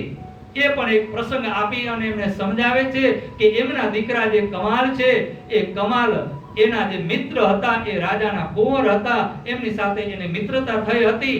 અને એક દિવસ બન્યું એવું, કારણ કે કમાલ તો એના મિત્રને મળવા માટે, રાજકુમારને મળવા માટે એ અવારનવાર મહેલની અંદર જતા હતા, પણ ક્યારેક એ રાજકુમાર પણ મળવા આવે ને કમાલને, અને જ્યારે એ કમાલ એને મળવા માટે આવે છે તો એ સમયની અંદર અહીંયા કબીર સાહેબ કઈક એકાદ 2 મહિના પૂરતા એ બહાર હતા, અને એ સમયની અંદર જ્યારે મળે છે ત્યારે એના મિત્ર જે કુંવર છે, રાજાના કુંવર, એને થયું કે મારો મિત્ર આટલો બધો ગરીબ, નાની એવી ઝૂંપડી, ખાવા માટે પણ કાંઈ નથી, પહેરવા માટે પણ કાંઈ કપડાં નથી, અને હું એનો મિત્ર.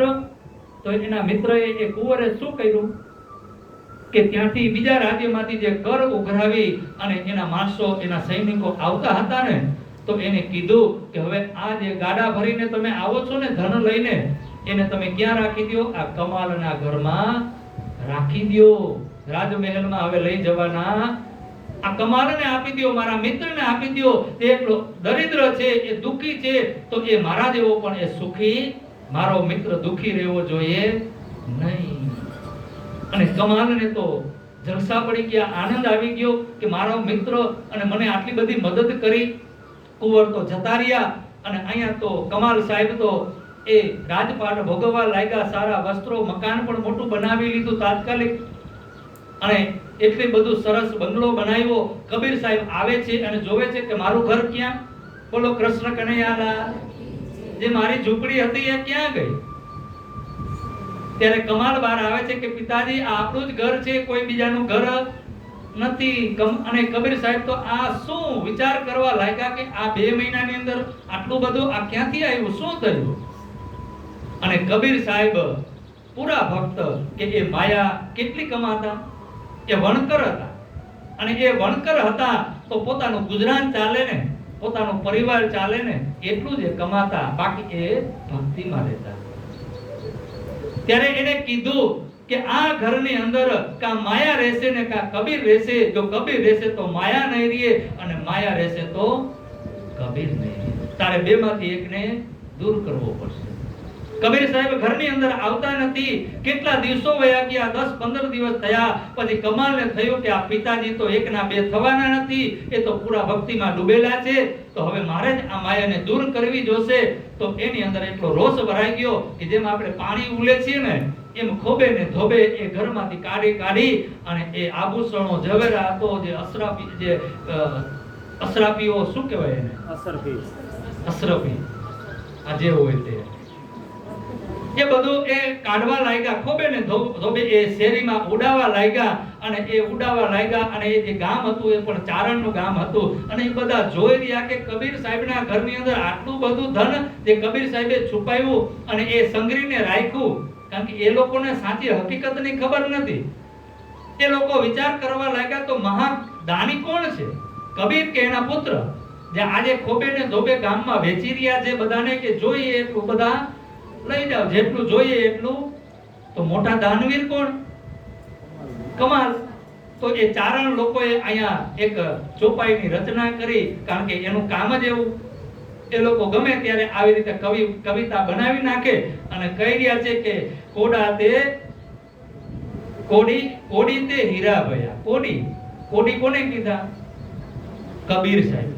કે કબીર સાહેબ તો કોડી છે, પણ એનો પુત્ર કોણ છે? હીરો છે, હીરો. અને એ હીરો છે. કોડી તે હીરા ભયા, હીરા તે ભયા લાલ, આદા ભક્ત કબીરા અને પૂરા ભક્ત કમાલ.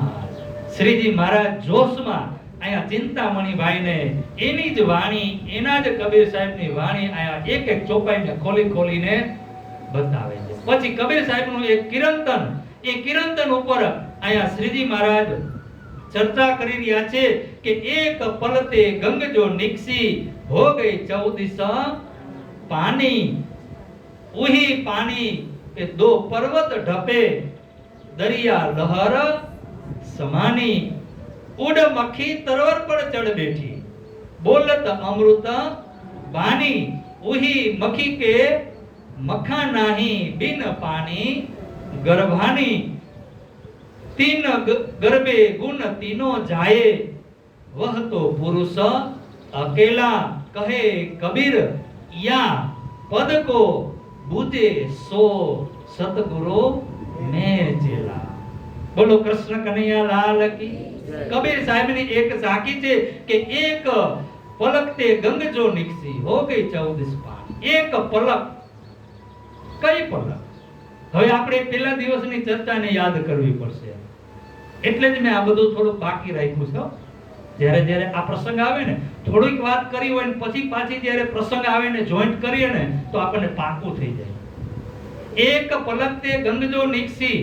હવે રાજી મહારાજે આપણને ખેલમાં, આપણે રાજી મહારાજ પાસે ખેલ માંગ્યો અને રાજી મહારાજે મૂલ મેલાવામાં આપણને ખેલ જોવા માટે બેસાડ્યા અને રાજી મહારાજે જ્યારે હુકમ કર્યો ત્યારે શું થયું? ચિદાનંદ લહેરી, ચિદાનંદ લહેરી ઉઠી। શું ઉઠી? એક લહેર ચિદમાંથી એટલે કે રાજી મહારાજના હૃદયમાંથી ઉઠી અને એક લહેર આનંદ સ્વરૂપા શ્યામાજીમાંથી એક લહેર ઉઠી, એને ચિદાનંદ લહેરી કહેવાય। શું કહેવાય? વિરાટને તમે જોશો ને તો એ ચિદાનંદ લહેરીનું જે સ્થાન છે ને એ ક્યાં છે? સબલિકના સૂક્ષ્મમાં છે। ક્યાં છે? સબલિક ધામના સૂક્ષ્મ। રાજી મહારાજે હુકમ કર્યો, એ લહેર ઉઠી તો રાજી મહારાજનું જે સ્વરૂપ છે, મૂળ સ્વરૂપ, એ મૂળ સ્વરૂપમાંથી એક ચિદ રૂપી લહેર ઉઠી અને શ્યામાજીના સ્વરૂપમાંથી એક આનંદ રૂપી લહેર ઉઠી અને એ બે લહેર જ્યારે ભેગી થઈ એટલે એનું નામ પડે ચિદાનંદ લહેરી। અને એ શક્તિ જ્યારે પ્રગટ થઈ અને એનું સ્થાન બન્યું સબલિકના સૂક્ષ્મની અંદર। એ સબલિકના સૂક્ષ્મની અંદર એ ચિદાનંદ લહેરીનું સ્થાન છે। આપણે દરરોજ કહીએ છીએ, દરરોજ એક વખત તો આવે જ છે કે એ માયા છે અતિ બલવંતી ઉપની છે। આ ક્યાંથી ઉપડી? ક્યાંથી નીકળીને આવી? આ ચિદાનંદ લહેરી। અને એ ચિદાનંદ લહેરીમાંથી રાજી મહારાજનો હુકમ થયો, એ લહેરી ઉત્પન્ન થઈ અને એ સ્વરૂપ જે પ્રગટ થયું એમાંથી જ આ સંસારની રચના છે એ ચિદાનંદ લહેરીમાંથી। અને એ ચિદાનંદ લહેરીમાંથી એક પછી એક આ વાયા વાયા ટીવાયથી પોતે પણ આવતી નથી હો। એ ચિદાનંદમાંથી આવી અવ્યાકૃતમાં અને અવ્યાકૃતમાંથી આવી જ્યોતિ સ્વરૂપમાં, જ્યોતિ સ્વરૂપમાંથી આ બ્રહ્માંડ આખે આખો વિસ્તાર। હજી આગળ આવશે ને ત્યારે હજી આને આપણે જોઈન્ટ કરીને પૂરી રીતે સમજશું। અને એ એક પલતે ગંગ જો નિકસી હો ગઈ 14 પાની। જે રાજી અને શ્યામાજી માંથી જે લહેર ઉઠી એ લહેરનો વિસ્તાર આ 14 લોક બ્રહ્માંડ થયો। શું થયું? હો ગઈ 14 પાણી। 14 દીવા આખે આખી દિશાની અંદર આ 14 લોક બ્રહ્માંડને શું કહેવામાં આવે? ભવ। આમાં પાણી છે પાણી। આ લહેર ક્યાંથી ઉઠી? પરમધામમાંથી। ક્યાંથી? ઉપની છે મૂળ ધણી। આ કબીર સાહેબની ચોપાઈ છે કે ઉપની છે મૂળ ધણી થકી। અહીંયા કબીર સાહેબ કહી રહ્યા છે કે આ જે મારું પદ છે ને, આ પદ જે ખોલીને બતાવે ને ઈ મારા સદગુરુને, હું એનો ચેલો, હું એનો શિષ્ય। તો હજી તો આ પેલી એક પલતે ગંગ જો નિકસી હો ગઈ 14 પાની। એ હુકમ થયો પરમધામમાંથી, મૂલ મિલામાંથી, ત્યાંથી લહેર ઉઠી અને આ એનો વિસ્તાર થયો 14 લોક બ્રહ્માંડ બન્યો કે ઉહી ઉહી પાણી 2 પર્વત। અને ઈ લહેરે, ઈ જે માયા રૂપી જે લહેર ઉઠી એને 2 મોટા પર્વત ઢાંકી દીધા। કદાચ ગમે તેવું તુફાન આવે, ગમે તેવી આંધી આવે પણ પર્વતને કોઈ દિવસ દગાવી શકે નહીં। પણ આ લહેર એવી ઉઠી કે 2 પર્વત, જે મોટા મોટા જે પર્વત છે એ પર્વતને ઢાંકી દીધા। એક પર્વત છે એ અક્ષર, એને પણ સુવડાવી દીધા। અક્ષર બ્રહ્મ સૂતા છે કે જાગે છે? પછી બીજો પર્વત જે બ્રહ્મ સૃષ્ટિ જે શ્યામાજી છે એ બીજો પર્વત, એને પણ ઢાંકી દીધી, એને પણ સોડાવી દીધા। આ જે 2 મોટા પર્વત છે, એક બ્રહ્મ સૃષ્ટિ અને એક અક્ષર બ્રહ્મ, એ બેયને સોડાવી દીધા। કેમાં સોડાવી દીધા? એ માયામાં। આપણે બધા માયામાં જ સૂતા છે ને. કોને ઢાંકી દીધા આપણને? કોનું આવરણ આવી ગયું આપણી ઉપર? આ માયા. માયા ક્યાંથી ઉઠી? ચિદાનંદ માંથી. ચિદાનંદ ક્યાંથી આવી? રાજ્ય અને શ્યામાજીના હૃદયમાંથી. આ બ્રહ્માંડ કોને બનાવ્યું? રાજજી મહારાજે બનાવ્યું. કોને બનાવ્યું? અક્ષરબ્રહ્મ તો સૂતા છે ને. અક્ષરબ્રહ્મે અક્ષર બ્રહ્માંડ નથી બનાવ્યો. અક્ષરબ્રહ્મના સપનામાં આ બ્રહ્માંડ મૂકી દીધો. વ્રજ રાસ અને જાગણી જે કાલમાયાનો બ્રહ્માંડ છે, જે યોગમાયાનો બ્રહ્માંડ છે, જે પ્રતિબિંબ યોગમાયાનો જે આ બ્રહ્માંડ છે, એ ત્રણેય બ્રહ્માંડ અક્ષરબ્રહ્મના સપનામાં જે અક્ષરબ્રહ્મ જે બ્રહ્માંડ બનાવે છે એવો જ બ્રહ્માંડ રાજી મહારાજે પોતે બનાવી અને કેની અંદર મૂકી દીધો. અને એ ઢાંકી એ અક્ષરબ્રહ્મની ઉપર પણ લહેર આવી ગઈ ને. રાજજી મહારાજ કહે છે કે મારા જેવી જ તાકાત મારી છાયામાં પણ છે. જેવી તાકાત મારામાં છે ને એટલી જ તાકાત મારી છાયા એટલે કે જે મારી માયા છે મેં એને એટલી જ તાકાત આપી છે. એ મારું જ સ્વરૂપ છે. આ સ્વરૂપ ક્યાંથી પ્રગટ થયું? મૂળમાં જોવા જાવ તો આ માયા ક્યાંથી પ્રગટ થઈ? રાજજીના. તો એ રાજી મહારાજે એવી લહેર ઉઠાવી કે અક્ષર બ્રહ્મને પણ સોવડાવી દીધા અને સખીઓને પણ. નકર આ માયાની તાકાત છે કે અક્ષર બ્રહ્મને બ્રહ્મ સૃષ્ટિને એ પોતાના માયામાં એ સોવડાવી શકે? ઉન પાણી से दो पर्वत ढपे बोलत अमृत बाण. શું કે બોલત? આ માયા કેવી મીઠી મીઠી હો. કેટલી મીઠી લાગે હો માયા. કેટલી મીઠી લાગે. માયાની વાતો થતી હોય ને ત્યાં બધાય ભેગા થઈ જાય. પણ જ્યાં બ્રહ્મની વાતો થતી હોય ત્યાં કલાક જોવે. અડધી 5 મિનિટ પણ વધારે થવી જોઈએ. પણ માયાની વાતો થતી હોય તો પછી ભલે 2 વાગે એમાં કોઈ ટેન્શન નહીં. સવારે નીંદર પણ ઉડી જાય. પણ ચર્ચા કરીને આવ્યા સાંભળીને આવ્યા હોય તો સવારે નીંદર ઉડતી. આ માયા છે એ માયાના હથિયાર છે. એના આયુધ અમૃત રૂપ રસ છલ બલ વલ અકલ અગિન કુટિલ ને કોમલ ચંચલ ચતુર ને આ બધા હથિયાર, આવા બધા મીઠા મીઠા હથિયાર કે એના માયાજાળમાં આપણને કેટલું મીઠું મીઠું આ સંસાર આપણને કેટલો મીઠો લાગે છે. લાગે છે ને? આ આપણો પરિવાર આપણને કેટલો મીઠો લાગે છે. અરે એને તો તમે છોડો. આપણું આ જે શરીર છે ને એ પણ કેટલું આપણને મીઠું લાગે. આમાં જરા કે કાંઈ પણ આગા પાછું થાય, કાંઈ દુઃખ આવે, કાંઈ તાવ આવી જાય તો પણ આપણને કેટલું આમ થાય કે આ મને આટલું બધું કેને પડે છે? આ દુઃખ શરીરને પડે છે. કોને? કેટલું આમાં કળતરી પણ પડવી ન જોઈએ, કાળું પણ પડી ન જવું જોઈએ, માથાના વાળ પણ સફેદ થઈ જવા. કેટલો આપણે આ માયાને કેટલો આપણે પ્રેમ કરી છે. વિચાર કરો તમે. આ બધું આ માયાને સમજવાનું છે કે જેટલો આ માયાને આપણે પ્રેમ કરીએ છીએ ને એટલો પ્રેમ આપણે આપણી આત્માને કરીએ ને તો માયા આપણને પ્રેમ કરવા લાગે. શું કરે? આ માયા આપણને આપણી પાછળ દોડે. આ રાજી મહારાજે બનાવેલી આ માયા છે અને એ એટલી મીઠી છે, એટલી મધુરી છે. તમે જો આમ ક્યાંક એવા નાટકો હાલતા હોય, એવા ભજનો હાલતા હોય, મનોરંજનો હાલતા હોય તો લાખોની સંખ્યામાં માણસો દોડી દોડીને ત્યાં જાય છે ને. ડાયરાઓ હોય, કેટલા માણસો દોડી એને આમંત્રણ પણ આપવું ન પડે હોય. એમને ખબર પડે ને કે અહીંયા ડાયરો છે તો બધા દોડીને જાય. પણ કથા ચર્ચામાં તમારે આમંત્રણ આપો ને તો જ આવે. એમ કે અમને ક્યાં કીધું તું તમે ત્યાં કથા કરો છો, વિતક કથા 1 મહિનાની, અમને ક્યાં કીધું તું? તો અમે આવત. અને એમાં આમંત્રણની જરૂર પડે. ટીવી જોવા બેઠા હોય કે મોબાઈલમાં ઘૂસી ગયા હોય, ફેસબુકમાં ઘૂસી ગયા હોય, કેટલી કલાકો વહી જાય આપણને કઈ ખબર પડે? આ બાજાવન, હા, આ બધા હથિયાર છે. આવી તાકાત છે આ માયાની અંદર. અને એ માયા અમૃત વાણી બોલી રહી છે. ઉડ મક્ખી તરવર પર ચડ બેઠી. આ તરવર, આ પર્વતની ટોચ ઉપર જઈને બેઠી છો. આ માખી કયા પર્વત? એક બ્રહ્મ સૃષ્ટિ આત્માઓ અને એક અક્ષરબ્રહ્મ, એ બેને જાગૃત થવા દેતી. ગમે તેટલા એને ઉપદેશ આપો ને, ગમે તેટલી વાણીની ચોપાઈઓ એને સંભળાવો ને, ગમે તેટલું રાજી મહારાજના હૃદયમાંથી ખોલીને ખજાનો આપો ને તો પણ એ માયા એને ઉઠવા દેતી. કારણ કે એની માથે બેસી ગઈ છે. આવી કેટલું ઘેણ કારણ એટલું ચડી ગયું છે ને કે બાજુમાં અહીંયા ઢોલ વાગે છે પણ એને કઈ ખબર, કુંભકર્ણ જેવી નિંદ્રા આવી ગઈ છે.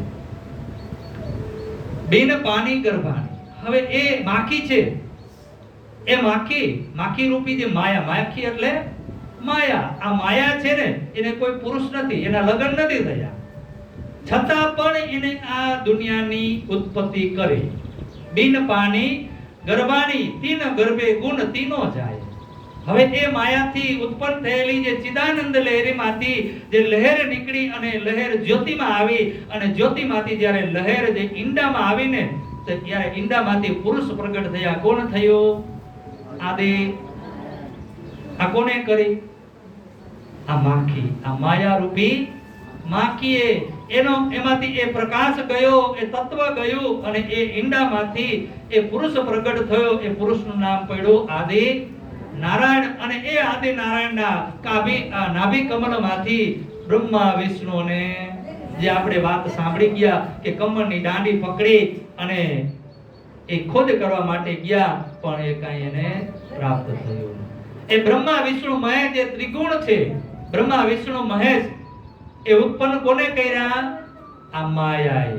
આ માયાની ઉત્પત્તિ છે, આ માયા રૂપી માખીની આ ઉત્પત્તિ છે. તીન ગર્ભે ગુણ તીનો જાય વહતો પુરુષ. પણ આ માયાને પણ ઉત્પન્ન કરનાર, આ માખી રૂપી જે માયા છે એને પણ ઉત્પન્ન કરનાર જે પાર પુરુષ છે, જે પુરુષોત્તમ છે, જે ઉત્તમ પુરુષ છે, જે પૂર્ણ બ્રહ્મ પરમાત્મા છે, વહતો પુરુષ અકેલા. એ પુરુષની ઓળખાણ કરાવે, એ પરબ્રહ્મની ઓળખાણ કરાવે તો કબીર સાહેબ કહે છે કે આ પદને જે બુજે એ પુરુષની જે ઓળખાણ કરાવે ને ઈ મારા સદગુરુ અને હું એનો ચેલો. બોલો કૃષ્ણ કનૈયા. શ્રીજી મહારાજે આવી રીતે જોશમાં આ કબીર સાહેબની વાણી ખોલી અને ચિંતામણીભાઈ તો ચિંતામણીભાઈની તો આંખો ફાટી ગઈ. આટલું બધું નૂર, આટલું તેજ જે અત્યાર સુધી હું આ હજારો શિષ્યોની લઈને બેઠો તો, જેનો મંત બનીને બેઠો તો, જે કબીર સાહેબની વાણીને હું કંઠસ્થ કરીને બેઠો તો અને અત્યાર સુધી આ પદને કે આ ચોપાઈઓને હું ક્યારે એક શબ્દ પણ ખોલી ન શક્યો. એના શિષ્યને કહેવા લાગ્યા કે જોવો શિષ્ય, હું તમને કહેતો તો જે આપણા ગુરુ બતાવીને ગયા હતા કે આ કબીર સાહેબનું જે આ કિરંતન છે ને, જે આ પદ છે ને, એ પદને ખોલવા વાળા આ કલિયુગની અંદર એક મહાપુરુષ આવશે, એ પરબ્રહ્મ આવશે અને એ પરબ્રહ્મ આવે ને તો એ કબીર સાહેબના પણ તો કબીર સાહેબના ગુરુ છે. તો આપણા ગુરુ કોણ છે? કબીર સાહેબ. અને કબીર સાહેબના ગુરુ કોણ? જે કબીર સાહેબ કહીને ગયા કે મારા પદને જે કોઈ પૂરી રીતે પહેચાન કરાવે ને ઈ મારા ગુરુ. તો એ ચિંતામણી ભાઈ એના શિષ્યને કહી રહ્યા છે કે હવે આપણા બધાયના ગુરુ પ્રાણનાથ પ્યારે કી જય. કબીર સાહેબ એમના શિષ્યને અને દરરોજ કહેતા હો, કારણ કે એના જે આગળના ગુરુ હતા ને એ ભવિષ્ય કરીને ગયા હતા, ભવિષ્યવાણી કે હે ચિંતામણી ભાઈ તમને એક આવા મહાપુરુષ મળશે, તમે આ જે કબીર સાહેબનું જે કિરંતન છે ને એ તમારા ખીચામાં જ રાખજો લખીને, એને તમે યાદ કરી લેજો, મોઢામાં તમારા હૃદયમાં જ રાખજો, કારણ કે તમને એક એવા મહાપુરુષ મળશે અને આની ચોખવટ કરશે ત્યારે તમે સમજો કે આ આખા જગતને એ તારણ હાર છે, આખા જગતનો એ ઉદ્ધાર કરવા વાળા એ નિષ્કલંક બુદ્ધા અવતાર છે, એ કલ્કી અવતાર હશે, એ સાક્ષાત પરબ્રહ્મ પરમાત્મા છે. કબીર સાહેબ આ કહી ગયા છે. ત્યારે ચિંતામણી ભાઈ પણ એ જ શબ્દ એના શિષ્યોને કહી રહ્યા છે અને એ આગળ શ્રીજી મહારાજ એને ઘણું બધું કહે છે અને ત્યાર પછી શ્રીજી મહારાજ ત્યાંથી ઉઠી અને અહીંયા આવે છે એના સ્થાન ઉપર.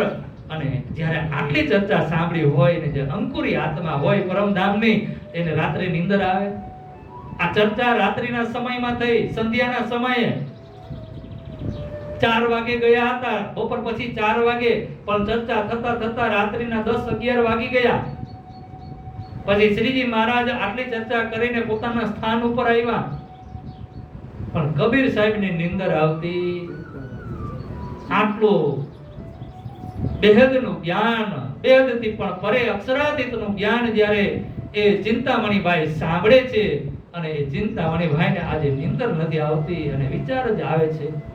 એ ચર્ચાની અર્ચા કરી રહ્યા છે, જેમાં કોઈ પણ આપણે મનુષ્ય જે આપણા ઋષિમુનિઓ કહીને ગયા ને કે તમે કાંઈ પણ ખાવ ને તો એને વલોવાનું, શું કરવાનું? વાગોળવાનું. જે તમે ચર્ચા સાંભળીને એને તમે ઘરે જાઓ ને એટલે એકાંતમાં એ ચર્ચાનો વિચાર કરવાનો. જ્યારે તમે વિચાર કરશો ને તો એમાંથી રસ નીકળશે. જેમાં પશુ હોય ને, પશુ આપણે ગાય, ભેંસ, બળદ, તમે એને એક નીણ નાખો, મકાઈ નાખો કે ઝાડ નાખો, એને નાખો ને પછી એ પોતે ધરાઈ રહે ને એટલે બેઠો બેઠો શું કરે? ઓગાળે, વાગોળે, પાચન થાય. જે કાંઈ આપણે સાંભળ્યું હોય આત્મા તત્વ જ્ઞાન, એ જ્ઞાનને તત્વનો રસ જ્યારે લેવો હોય ને ત્યારે એનું તમારે ચિંતન કરવું પડે. અને તમે જે ચિંતન કરો ને એ જ સાચું ચિત્તવની છે. સાચી ચિત્તવની કઈ છે? એ જ છે. બાકી તમે એમણમ અહીંયા બેઠા બેઠા એ પરમધામમાં તમે દ્રષ્ટિ પુગાડવા જાશો ને પહોંચશે નહીં.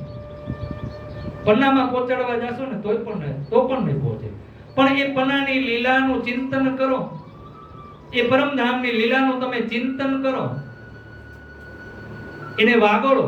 જે કાંઈ તમે વાણીની ચોપાઈનો તમે રસ સમજ્યા હોય કે બીજા પાસેથી સાંભળ્યો હોય કે કોઈ પણ વિડિયા દ્વારા તમે એ રસ લીધો હોય ને તો એ રસને તમે વાગોળો. એક શબ્દ. જ્યારે અમે ટ્રેનિંગમાં હું હતો ને, અમે 5-6 જણા ટ્રેનિંગમાં હતા. આ વાગોળવાની પ્રક્રિયા સૂર્યનારાયણ મહારાજે અમને શીખવાડી કઈ રીતે વાગોળવાની. તમને અહીંયા એક ચોપાઈ આપો, હવે ચોપાઈ ગોતવી પડશે, આગળ લઈ લો. देखो शब्द आगे चला सो शख्स मिलिया आए. खाली આ બે ચરણ, એમાં પહેલું ચરણ લ્યો, દેખો શબ્દ આગે. હવે વાગડવાની ખાલી તમને પ્રક્રિયા બતાવું છું કે કઈ રીતે આપણે ઘરે વાણીનું મંથન કરતા હોય, વાંચતા હોય ને ત્યારે એને કઈ રીતે મંથન કરવું ને એની પ્રક્રિયા. દેખો શું કીધું અહીંયા? દેખો ને ખાલી એટલો જ વિચાર કરવાનો. દેખો એટલે શું? પછી શું? શબ્દ વિચારવાનું. દેખો કઈ દ્રષ્ટિથી દેખો, કેવી રીતે દેખો, આ બધો વિચારવાનું. કેવી રીતે જોવાનું, કેવી રીતે, કોના દ્વારા વિચારવાનું, કોના દ્વારા જોવાનું, એનું મંથન કરવાનું. પછી બીજો શબ્દ આવે શબ્દ. દેખો તો શું દેખો? શબ્દ દેખો. આવ્યો. આપણે એમણે અર્થ કરવા જાય ને કે દેખો શબ્દ આગે ચલા, તો એનો અર્થ અલગ થાય. તો જ્યારે મંથનમાં જાય ને તો કે દેખો, શું દેખો? તો કે શબ્દ દેખો. કયા શબ્દ દેખો? તો કે પારના શબ્દ દેખો. જે શબ્દ હે આર, શબ્દ હે પાર, શબ્દ હે ઢગઢેરિયા, એ શબ્દને જો. શબ્દ બ્રહ્મ છે, શબ્દનો ક્યારેય નાશ નથી થતો. શબ્દ બ્રહ્મ છે, કારણ કે શબ્દ બ્રહ્મ છે. એ જ અક્ષર છે, જેને આપણે અક્ષર બ્રહ્મ કહીએ છીએ ને, એ જ શબ્દ રૂપી બ્રહ્મ આ સંસારમાં ફેલાયેલા છે. શબ્દ રૂપી બ્રહ્મના સ્વરૂપમાં આપણે ઘણી વખત કહેતા હોય કે અક્ષરબ્રહ્મની લીલા, અક્ષરબ્રહ્મની લીલા જોવા માટે આવ્યા. અક્ષરબ્રહ્મની લીલા શું છે? અક્ષરબ્રહ્મની લીલા જોવા માટે આપણે અહીંયા આવ્યા છે. અક્ષરની લીલા, અક્ષર આ બ્રહ્માંડમાં શું લીલા કરી રહ્યા છે એ તો ક્યારેય જોતા જ નથી ને.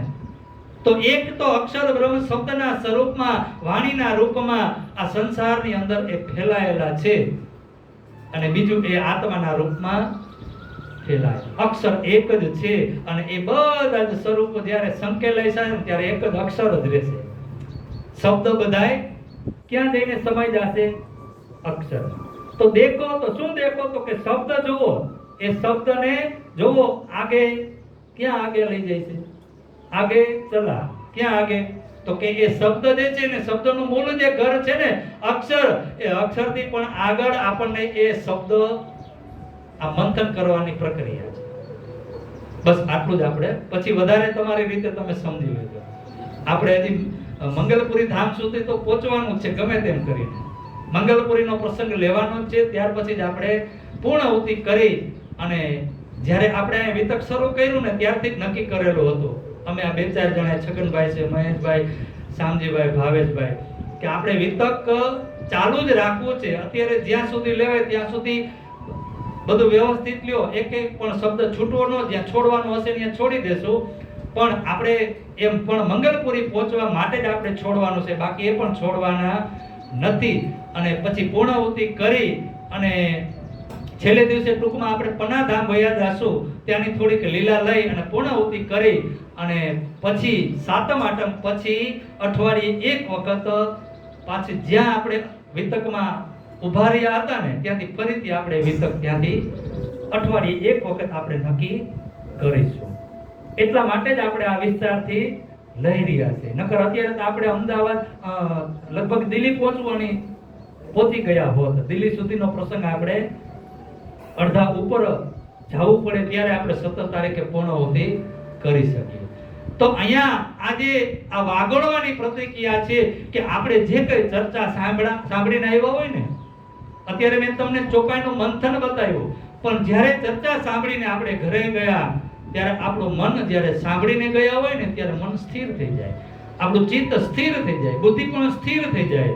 અને જ્યારે સ્થિર થાય ને એ જ સમયમાં તમે વાગોળી શકો. પણ એનો સમય વયા ગયા પછી તમે બીજે દી વાગોળવા જાવ ને તો એનું મંથન થાય. કારણ કે સાંજે તમે દૂધને મેરવો તો એનું દહીં જામી જાય સવાર સુધીમાં, અને સવારે એની છાશ કરી અને વલોવીને એમાંથી માખણ કાઢો ને તો જ સારું માખણ થાય. પણ એને 2-3 દિવસ પછી એમાંથી માખણ કાઢવા જાવ તો એ માખણ નીકળે ખરું, પણ કેવું નીકળે? જેવું નીકળવું જોઈએ એવું નીકળે નહીં.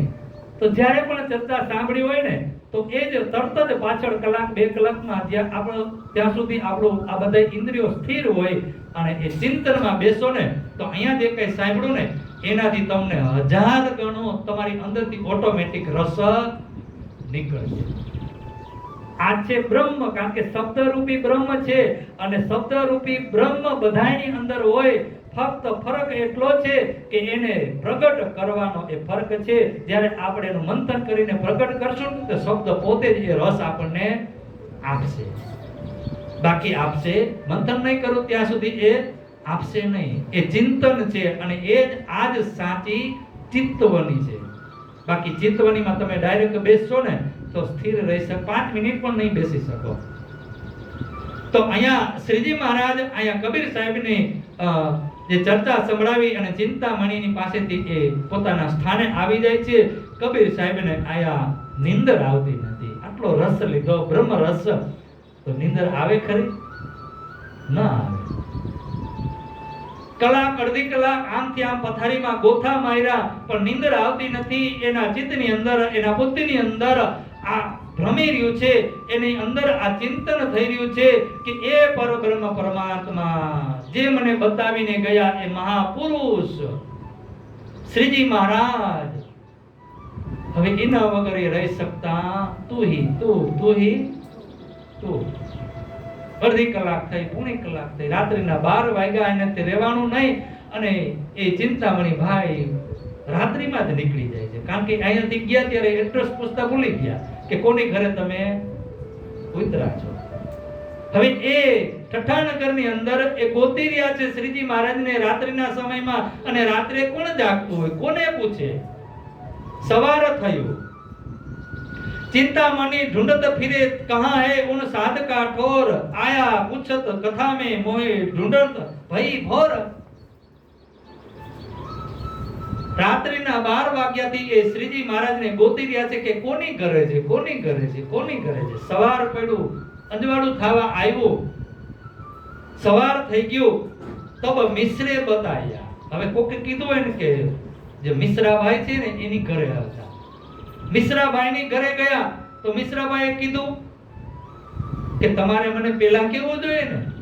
ચિંતામણીએ શું કીધું કે મેં આખી રાત ગોઈતા કે શ્રીજી ક્યાં છે. ત્યારે મિશ્રાભાઈ કે પેલા કેવું જોઈએ ને. તો ચિંતામણી ભાઈ કે મને ક્યાં ખબર તમારી ઘરે. તો કે મારી ઘરે તો હતા પણ મારી ઘરેથી ક્યાં ગયા? નાથા જોશીની ઘરે. મિશ્રે બતાયા નાથા જોશી કા ઘર. એડ્રેસ આપ્યું, ભાઈ ન્યા જાઓ નાથા જોશીની ઘરે. શ્રીજી મહારાજ ન્યા છે. તો ચિંતામણી ભાઈ આવે છે નાથા જોશીની ઘરે. ત્યાં છે ખબર લેકે આए पहुंचे अटारी पर, तहां सात सब बैठे थे, बीच में बैठे श्री राज. बोलो प्राणनाथ प्यारे. नाथा जोशीनी घरे नाथाबाઈએ સુંદર મજાનું એક અટારી બનાવી અને એની ઉપર શ્રીજી મહારાજને બેસાડ્યા હતા અને ફરતી બાજુ સુંદર સાથે ઘેરાઈને બેઠા છે. જે મૂળ મિલામાં આપણે બેઠા હતા ને એ જ રીતે અહીંયા બેઠા છે. શ્રીજી મહારાજ ચર્ચા કરી રહ્યા છે. નાથા જો ચિંતામણી ભાઈ આવ્યા પોતાના શિષ્યોને લઈને આવે છે, એકલા નથી આવતા. એના શિષ્યોને લઈને આવે છે ને ચિંતામણી ભાઈ એના શિષ્યોને કહે છે કે ત્યાં જઈને છાનવાનું બેસી જવાનું. ચર્ચા હાલતી હોય ને એટલે કાંઈ બોલવાનું નહીં. જ્યાં જગ્યા મળે ને ત્યાં આપણે એમ જ કરવાનું. મોડા આવ્યા હોય ને આગળ પાછળ આવવામાં થોડોક સમય લાગે 5-10 મિનિટનો, પણ જ્યારે પાછળથી આવે ચર્ચા શરૂ થઈ ગઈ હોય ને, ચર્ચા ન શરૂ થઈ હોય ત્યાં સુધી વાંધો નહીં, આપણે વચ્ચે આવીને ત્યાં જગ્યા હોય ત્યાં બેસી જાય. પણ ચર્ચા શરૂ થઈ ગયા પછી જ્યાં જગ્યા મળે ત્યાં બેસી જવાનું. કોઈની દોડ તોડવાની, કારણ કે બાજુમાં જેની બાજુમાં બેસીને એને જરાક આમ થક્કો લાગે ને તો એની પણ દોર, અને દોર તૂટે ને એટલે પછી દોર એ હંધાતી નથી. જેમ કાલે આપણે 2-3 વખત તૂટી ગઈ પછી એ સેટિંગ આવે જ નહીં. ગમે તેમ કરો ને પાટા ઉપરથી ગાડી ઉતરી જાય ને પછી ઘડીકમાં સેટિંગ ના આવે. જે આપણે ક્રમવાઇઝ જે પ્રસંગ ઉપર જવાનું હોય ને એ જઈ ન શકીએ. તો અહીંયા ચિંતામણી ભાઈના શિષ્યને સમજાવે, કારણ કે એટલા મોટા મહંત, એટલા બધા વિદ્વાન, તો એને તો ખબર હોય ને કે જ્યારે શ્રીજી મહારાજ ચર્ચા કરતા હોય તો છાનવાનું બેસી જવાનું, કાંઈ બોલવાનું નહીં. જ્યાં જગ્યા મળે ત્યાં. ઘણા બધા શિષ્યો સાથે હતા. શ્રીજી મહારાજ ચર્ચા કરી રહ્યા છે, અટારી ઉપર બેઠા છે, સુંદર સાથ પણ બેઠા છે. ચિંતામણી બાઈના શિષ્યોને લઈને આવ્યા અને દૂરથી પ્રણામ કરીને જ્યાં જગ્યા મળીને ત્યાં બેસી ગયા. चर्चा के बखत में लगा चिंतामणि कदमों इनकाज सात संगी सब अपने चर्चा लगे सुनने श्रवणा दय भली बात सो निस्बत अंकुर अपने. હવે અહીંયા ચિંતામણી ભાઈ આવ્યા અને ચિત્ત દઈને ચર્ચા સાંભળવા લાગ્યા. કારણ કે એની જે દોર હતી ને, જે રાત્રિના સમયમાં ચર્ચાઓ થઈ હતી, તો એ ચર્ચાઓની દોર, જે ધારાઓ જે આવી રહી હતી, એ ધારાઓ ત્યાં અટકી ગઈ. તો ચિંતામણી ભાઈની પણ પ્યાસ અધૂરી રહી. અને જ્યારે અહીંયા સવારે આવે છે તો એ ફરીથી પાછી એ રસની ધારા ચિંતામણી ભાઈ ગ્રહણ કરવા લાગ્યા. અને શ્રીજી મહારાજ અખંડ વ્રજ, અખંડ રાસ, પરમધામના 25 પક્ષ, દેવચંદી મહારાજની લીલા બધી ચર્ચા કરી રહ્યા છે. ચિંતામણી ભાઈ સાંભળી રહ્યા છે અને સાંભળતા સાંભળતા પોતાનું મૂળ અસ્તિત્વ ભૂલી ગયા કે હું તો આચાર્ય છું, મોટો મહંત છું, ને હું આ શિષ્યો, આ હજારોની સંખ્યામાં શિષ્ય છે. કેટલા ગામોની અંદર, અલગ અલગ શહેરોમાં એના શિષ્યો છે અને સાથે પણ ભેગા લઈને આવ્યા છે અમુક શિષ્યોને. એ પોતાની મૂલી ભૂલી ગયા કે હું કોણ છું, એ ભૂલી ગયા. પદને ભૂલી ગયા. શું ભૂલી ગયા? કે મારું પદ કયું છે. અને એક સામાન્ય માણસ જેમ કથામાં આવીને, સાધારણ વ્યક્તિ આવીને બેસી જાય એમણે ભૂમિ ઉપર, કારણ કે આ તો આચાર્ય, તો એને શું જોઈએ? ખુરશી જોઈએ ને. પણ એ સાધારણ વ્યક્તિની જેમ આવીને બેસી ગયા અને પોતે પોતાનું ગાદી ભૂલી ગયા, એનું અસ્તિત્વ ભૂલી ગયા, એની મૂલી ભૂલી ગયા કે હું કોણ છું, કયા પંથનો છું. અને એ રસની અંદર એટલા મગ્ન થઈ ગયા કે એના જે શિષ્ય હતા ને એ ચિંતામણી ભાઈને જોઈ રહ્યા. અને અંદરો અંદર શિષ્યો વાતો કરવા લાગ્યા કે આપણા ગુરુને તો તમે જુઓ, કે એ આ મહેરાન ઠાકોરની, શ્રીજી મહારાજની ચર્ચા સાંભળીને એની હાલત તો તમે જુઓ, કે આવા કોઈ મોટા સાધુ સંત આવે અને એ કોઈ સાધારણ સભામાં આવી અને સાધારણ રીતે એ ચર્ચા સાંભળવા માટે બેસે અને એ મગ્ન થઈ જાય, ત્યારે આપણને બધાને પણ થાય ને કે આટલા મોટા મહાન સંત અને એ આવી રીતે. તો એના શિષ્ય હતા ને એ અંદરો અંદર ઘૂસપૂસ કરવા લાગ્યા કે આ તો આપણા ગુરુ ગયા, આપણા ગુરુ આપણા હાથમાંથી ગયા અને એ ગયા તો આપણી હાલત શું? હવે બાપ જે હોય, બાપ જ્યારે ભટકે તો દીકરાની હાલત શું થાય? આ તો આચાર્ય તો એ બાપ કહેવાય ને, આપણા ગુરુ આપણા બાપ કહેવાય. અને બાપ જ્યારે ભટકી જાય, બીજામાં વયા જાય, બીજી જગ્યાએ ખેંચાઈ જાય, તો મહિલા આટલા બધા શિષ્યો હોય તો એનું કોણ સંભાળ કરે? એમાં શું હાલત થાય? તો અહીંયા ચિંતામણી ભાઈની હાલત જોઈને એના શિષ્યો ડગમગવા લાગ્યા. 1 દિવસ થયો, 2 દિવસ થયા, 3 દિવસ થયા, તો એના શિષ્યોને પણ આ ચર્ચા સાંભળતા સાંભળતા એની પણ આત્મા જાગૃત. બોલો કૃષ્ણ કનૈયા લાલ કી જય. અને જ્યારે બધા જાગૃત થયા ને, ચિંતામણીભાઈ જાગૃત થઈ ગયા, એના શિષ્યો જાગૃત થઈ ગયા, ત્યારે શ્રીજી મહારાજે જોયું કે હજી એના ખૂણામાં થોડુંક પદનું અભિમાન બાકી છે. હજી એને આચાર્ય પદ, ગુરુ પદ હજી કારણ કે જે આપણે લઈને બેઠા હોય ને ઘડીકમાં છૂટતું નથી. હું પણ છૂટતું, ભલે શરણાગતિ સ્વીકાર કરી લે છતાં પણ છૂટતું. ત્યારે શ્રીજી મહારાજે ખંડણી કરી, અને ખંડણી કરતા કરતા જાહેરમાં કેવા લાગ્યા ચિંતામણીભાઈને. ત્યારે ચિંતામણીભાઈને થોડુંક આમ અંદરથી દુઃખ થયું, અને જેવી ચર્ચા પૂરી થઈ ને એટલે શ્રીજી મહારાજ પાસે એકાંતમાં ગયા અને કીધું કે શ્રીજી મહારાજ, તમારે મને જે કહેવું હોય ને કહેજો, પણ મારા શિષ્યોની વચ્ચે તમે કહો ને એટલે થોડીક તો મારી શરમ રાખજો, કારણ કે એ મારા શિષ્ય છે, હું એનો ગુરુ છું, અને તમે મારા શિષ્યોની વચ્ચે મને તમે આવી રીતે ફટકારો તો મારા શિષ્યોમાં શું અસર થાય? તો શ્રીજી મહારાજ કે કાંઈ વાંધો નહીં, તમારે હું તમને જે કહીશ ને એ આમ બંધ મોટી રાખીને કહીશ, તમે સમજી જાજો. બંધ મોટી રાખ, જાહેરમાં નહીં કહું, તમારું નામ લઈને, કારણ કે આપણે અહીંયા કોઈને કંઈ કહેવું હોય ને તો નામ લઈને કહી નથી શકતા, દુઃખ લાગી જાય. તો દુઃખ લાગી જાય તો કાલે એ ચર્ચામાં પણ ન આવે. તો એના કરતા આપણે બંધમાં કહી તો એ ચર્ચામાં આવશે, અને જો એના ભાગ્યમાં હશે તો સમજી પણ જાય. સમજી જાય. આ રાજી મહારાજે એક એક પ્રસંગ છે ને આપણને સમજાવવા માટે જ અહીંયા આપણને આ ચિંતામણીભાઈનો પ્રસંગ આપણને અત્યારે સમજાવવા માટે જ આપણને બતાવી રહ્યા છે. ત્યારે શ્રીજી મહારાજ કીધું કાંઈ વાંધો નહીં, તમારી શરમ રાખીશ, તમારા શિષ્યમાં કાંઈ થવા નહીં દો, પણ આવી રીતે બંધ બારણે હું તમારી ખંડણી. ચિંતામણીભાઈ ખુશ થઈ ગયા કે આજ મારી વાત માની તો લીધી, હવે મને કાંઈ જાતની ચિંતા. રાત્રિના સમયમાં શ્રીજી મહારાજે શું કર્યું? 4 કિરંતન બનાવ્યા, ખંડણીના 4 કિરંતન બનાવ્યા. એ સબ ગયે અપને ઘરો રાજે રાત में किए किरंतन, सुनो रे सत के बंजारे, सुनो रे सत के बंजारे, सुनो रे सत के बंजारे, एक बात कहूँ समझाई, एक बात कहूँ समझाई, क्या फंदबाजी रची माया की, क्या फंदबाजी रची माया की, तामे सब कोई रया उर जाई, तामे सब कोई रया उर जाई, आटियान के फांसी लगाई,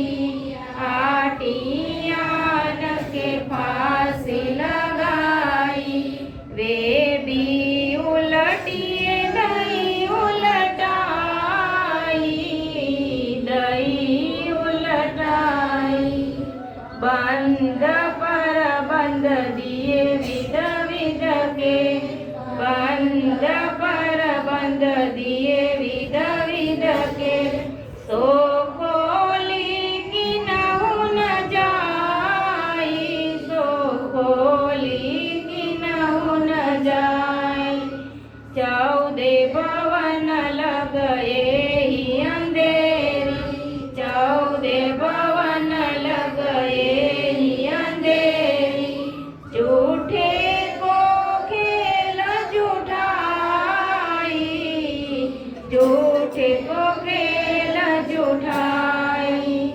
प्रगटना व्यास पुकारे, प्रगटना व्यास पुकारे, सुखदेव साख पुराई, सुखदेव साख पुराई, लोक लाज मर जादा छोड़ी, लोक लाज मर जादा छोड़ी, तब ज्ञान पदवी पाई,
એક બાત કહું સમજાય, એક બાત કહું સમજાય. ખૂબ સરસ આપણને કિરંતન સંભળાવીને સમજાવી, પણ ધ્યાન દીધું હોય ને સમજાણું હોય. શું કહે છે કે સુનો રે સતકે સતના વેપારી. બંજારા એટલે વ્યાપારી, સત્યના જે વેપારી હોય ને એના માટે આ કીધું છે. તમે એને સાંભળો કે આપણે આ કુટુંબ પરિવાર આ બધાનો ત્યાગ કરીને સાધુ બન્યા. આપણે ટૂંકમાં સમજી લઈએ, બધાનો ત્યાગ કરીને સાધુ બન્યા. પરિવારનો ત્યાગ કર્યો. પરિવારમાં તો 4-5 જણા હોય કે વધીને 7-8 જણા હોય, એથી વધારે પરિવાર આપણો મોટો હોય. હવે એને છોડીને સાધુ બન્યા અને હજારો શિષ્ય. હવે જીણકી જે આગ હતી ને એને બુજાવી મોટી આગ લગાવી. જેમ પેલીને છોડીને એમ આ મોટી આગને પણ છોડી દ્યો. આ માન પ્રતિષ્ઠા પદ. શ્રીજી મહારાજ આ કિરંતનની અંદર આ ચિંતામણી ભાઈને કેટલું આ બધું આમાં સમજાવી દીધું. કારણ કે એની પાસે પદ એટલું મોટું હતું તો એનો ઠપકાર પણ મોટો હોવો જોઈએ ને.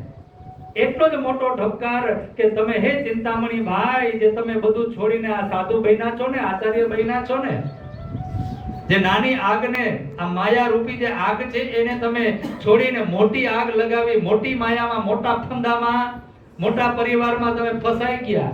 હવે એને પણ છોડો અને પરમાત્માના ચરણે હાવ. એક ડારી તેઓ દૂજી બી ડારો જલાય દેવો ચતુરાય. આ જે માયાની ચતુરાય છે ને, માન પ્રતિષ્ઠા, એ બધાને તમે બાળીને ભસ્મ કરે.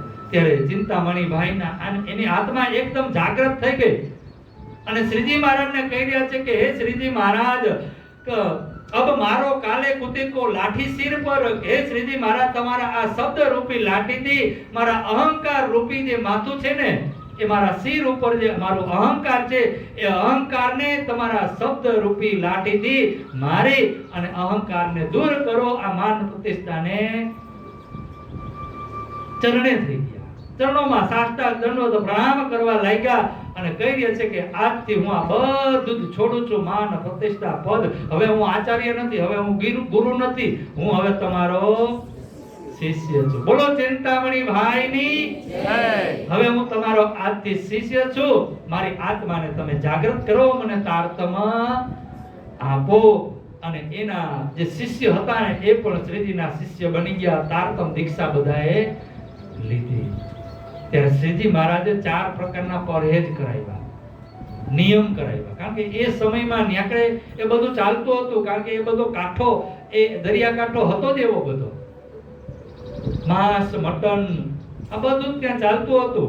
ત્યારે શ્રીજી મહારાજ અહીંયા 4 નિયમ પરહેજ કરાવે છે. 4 નિયમ લેવડાવે છે કે એક હરામ કહ્યા માંસ કો, કે માંસ કોઈ દી ખાવું જોઈએ. ઘણાને આપણે કહીને કે ઈંડા ન ખવાય, તો કે એ તો શાકાહારી કહેવાય. ડોક્ટર કહે ઈંડા ખાવ, શાકાહારી કહેવાય. શાકાહારી કહેવાય શું કે? તો અહીંયા શ્રીજી મહારાજે કીધું, શાસ્ત્રોએ પણ કીધું કે માંસ મટન ખાવું જોઈએ. આ કોનું કામ છે? આપણે એક વખત કીધું હતું ચર્ચામાં. માંસ મટન ખાવું એ કોનું કામ છે? મનુષ્યનું કામ. કોણ ખાય? આ કોનો ખોરાક છે? રાક્ષસ. તો અહીંયા શ્રીજી મહારાજ પરહેજ કરાવે છે કે માંસ એક હરામ કહ્યા માંસ કો, દૂસરા હરામ શરાબ. દારૂ પણ પીવો જોઈએ. આ બધું કોનું કામ છે? એનું. તીસરા ઓરત બિરાની તજે, પરસ્ત્રી એ પણ થવું. ને ચોથું કે સો પાવે હયાતી આબ, કે આ જે પરહેજ કરે ને, આ જે આમાંથી મુક્ત થાય, આ 4 નિયમ રાખે, એ હયાતી આબ. આબ એટલે અખંડ ને એ પ્રાપ્ત થાય. અને ચોથો જે પદાર્થ છે, ચોરી જૂઠ બોલના, ઇનકા છોડાયા ઉડર, કે ક્યારેક ચોરી ન કરવી અને ક્યારેક ખોટું ન બોલવું. ભલે ગમે તે હોય ને, સાચું બોલવું. પણ હા, કોઈને બચાવવા માટે તમે ખોટું બોલો ને તો એ ખોટું નથી, એ સત્ય છે. શું છે? કારણ કે તમે ધર્મનું કાર્ય કરી રહ્યા. તમને ખબર હોય કે કોઈ નિર્દોષ માણસ, કોઈ નિર્દોષ આત્મા આપણા જૂઠથી એ બચી જાય છે, તો એ ત્યાં જૂઠ પણ બોલવું જોઈએ. જેવી રીતે કાનજીભાઈ યાદ કરી લો. કાનજીભાઈ અમદાવાદની અંદર ગયા અને શ્રીજી મહારાજને છોડાવે છે. તો એવી જ રીતે ખોટું ક્યારેય બોલવું નહીં. જે હોય ને સત્ય, અને એમાં ગુરુની સામે ક્યારેય ખોટું બોલવું, માતા પિતાની સામે ક્યારેય ખોટું બોલવું નહીં, અને ચોરી ન કરવી. આ 4 પ્રકારના નિયમ ત્યાં એ સમયમાં ત્યાં હાલતું, બહુ હાલતું. એટલે શ્રીજી મહારાજ જ્યાં જ્યાં જાય ને, અબાસી બંદરમાં જાય, મસ્કત બંદરમાં જાય, ત્યાં બધી જગ્યાએ બધા નિયમો લેવડા છે. અબ હમ કબૂ ન કરે હમ પાયા બેશક હક. ત્યારે ચિંતામણીબાઈના શિષ્યની સાથે બધા જ કહે છે કે હવે અમે આ બધું જ બંધ કરશું, કારણ કે હવે અમને કોની ઓળખાણ થઈ ગઈ? અક્ષરાધીતની. હવે અહીંયા આગળ સ્વામી શ્રી લાલદાસજી મહારાજ, જેમને આ વિતકની રચના કરી, આસબાઈની આત્મા, એમની જાગણી કરવામાં લાલદાસજી મહારાજ પોતે જ આપણને આજે પોતાની જાગણી બતાવી કે મારી જાગણી કઈ રીતે થઈ. અને એ જાગણી આપણે લાલદાસજી મહારાજની આવતીકાલે આપણે લાલદાસજી મહારાજને કહી કે આજે તમે બસ અહીંયા જ અમને વિરામ આપો, અને કાલે જલ્દીથી બંગલાજી દરબારમાં બેસાડી અને તમારી કઈ રીતે જાગણી થઈને એ અમને એ લીલાને તમે બતાવો. બોલો કૃષ્ણ કનૈયા લાલ કી જય. ચોપાઈ દોહરાવશું. इन समय में चर्चा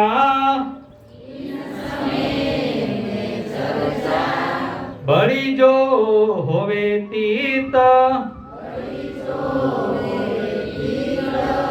साथ की आमदानी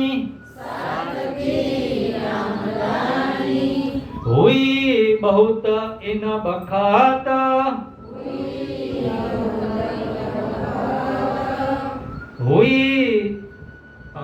हुई बहुत इन बखात. बोलो श्री प्राणनाथ प्यारे की चिंतामणी भाई जेवो जोश નથી હો.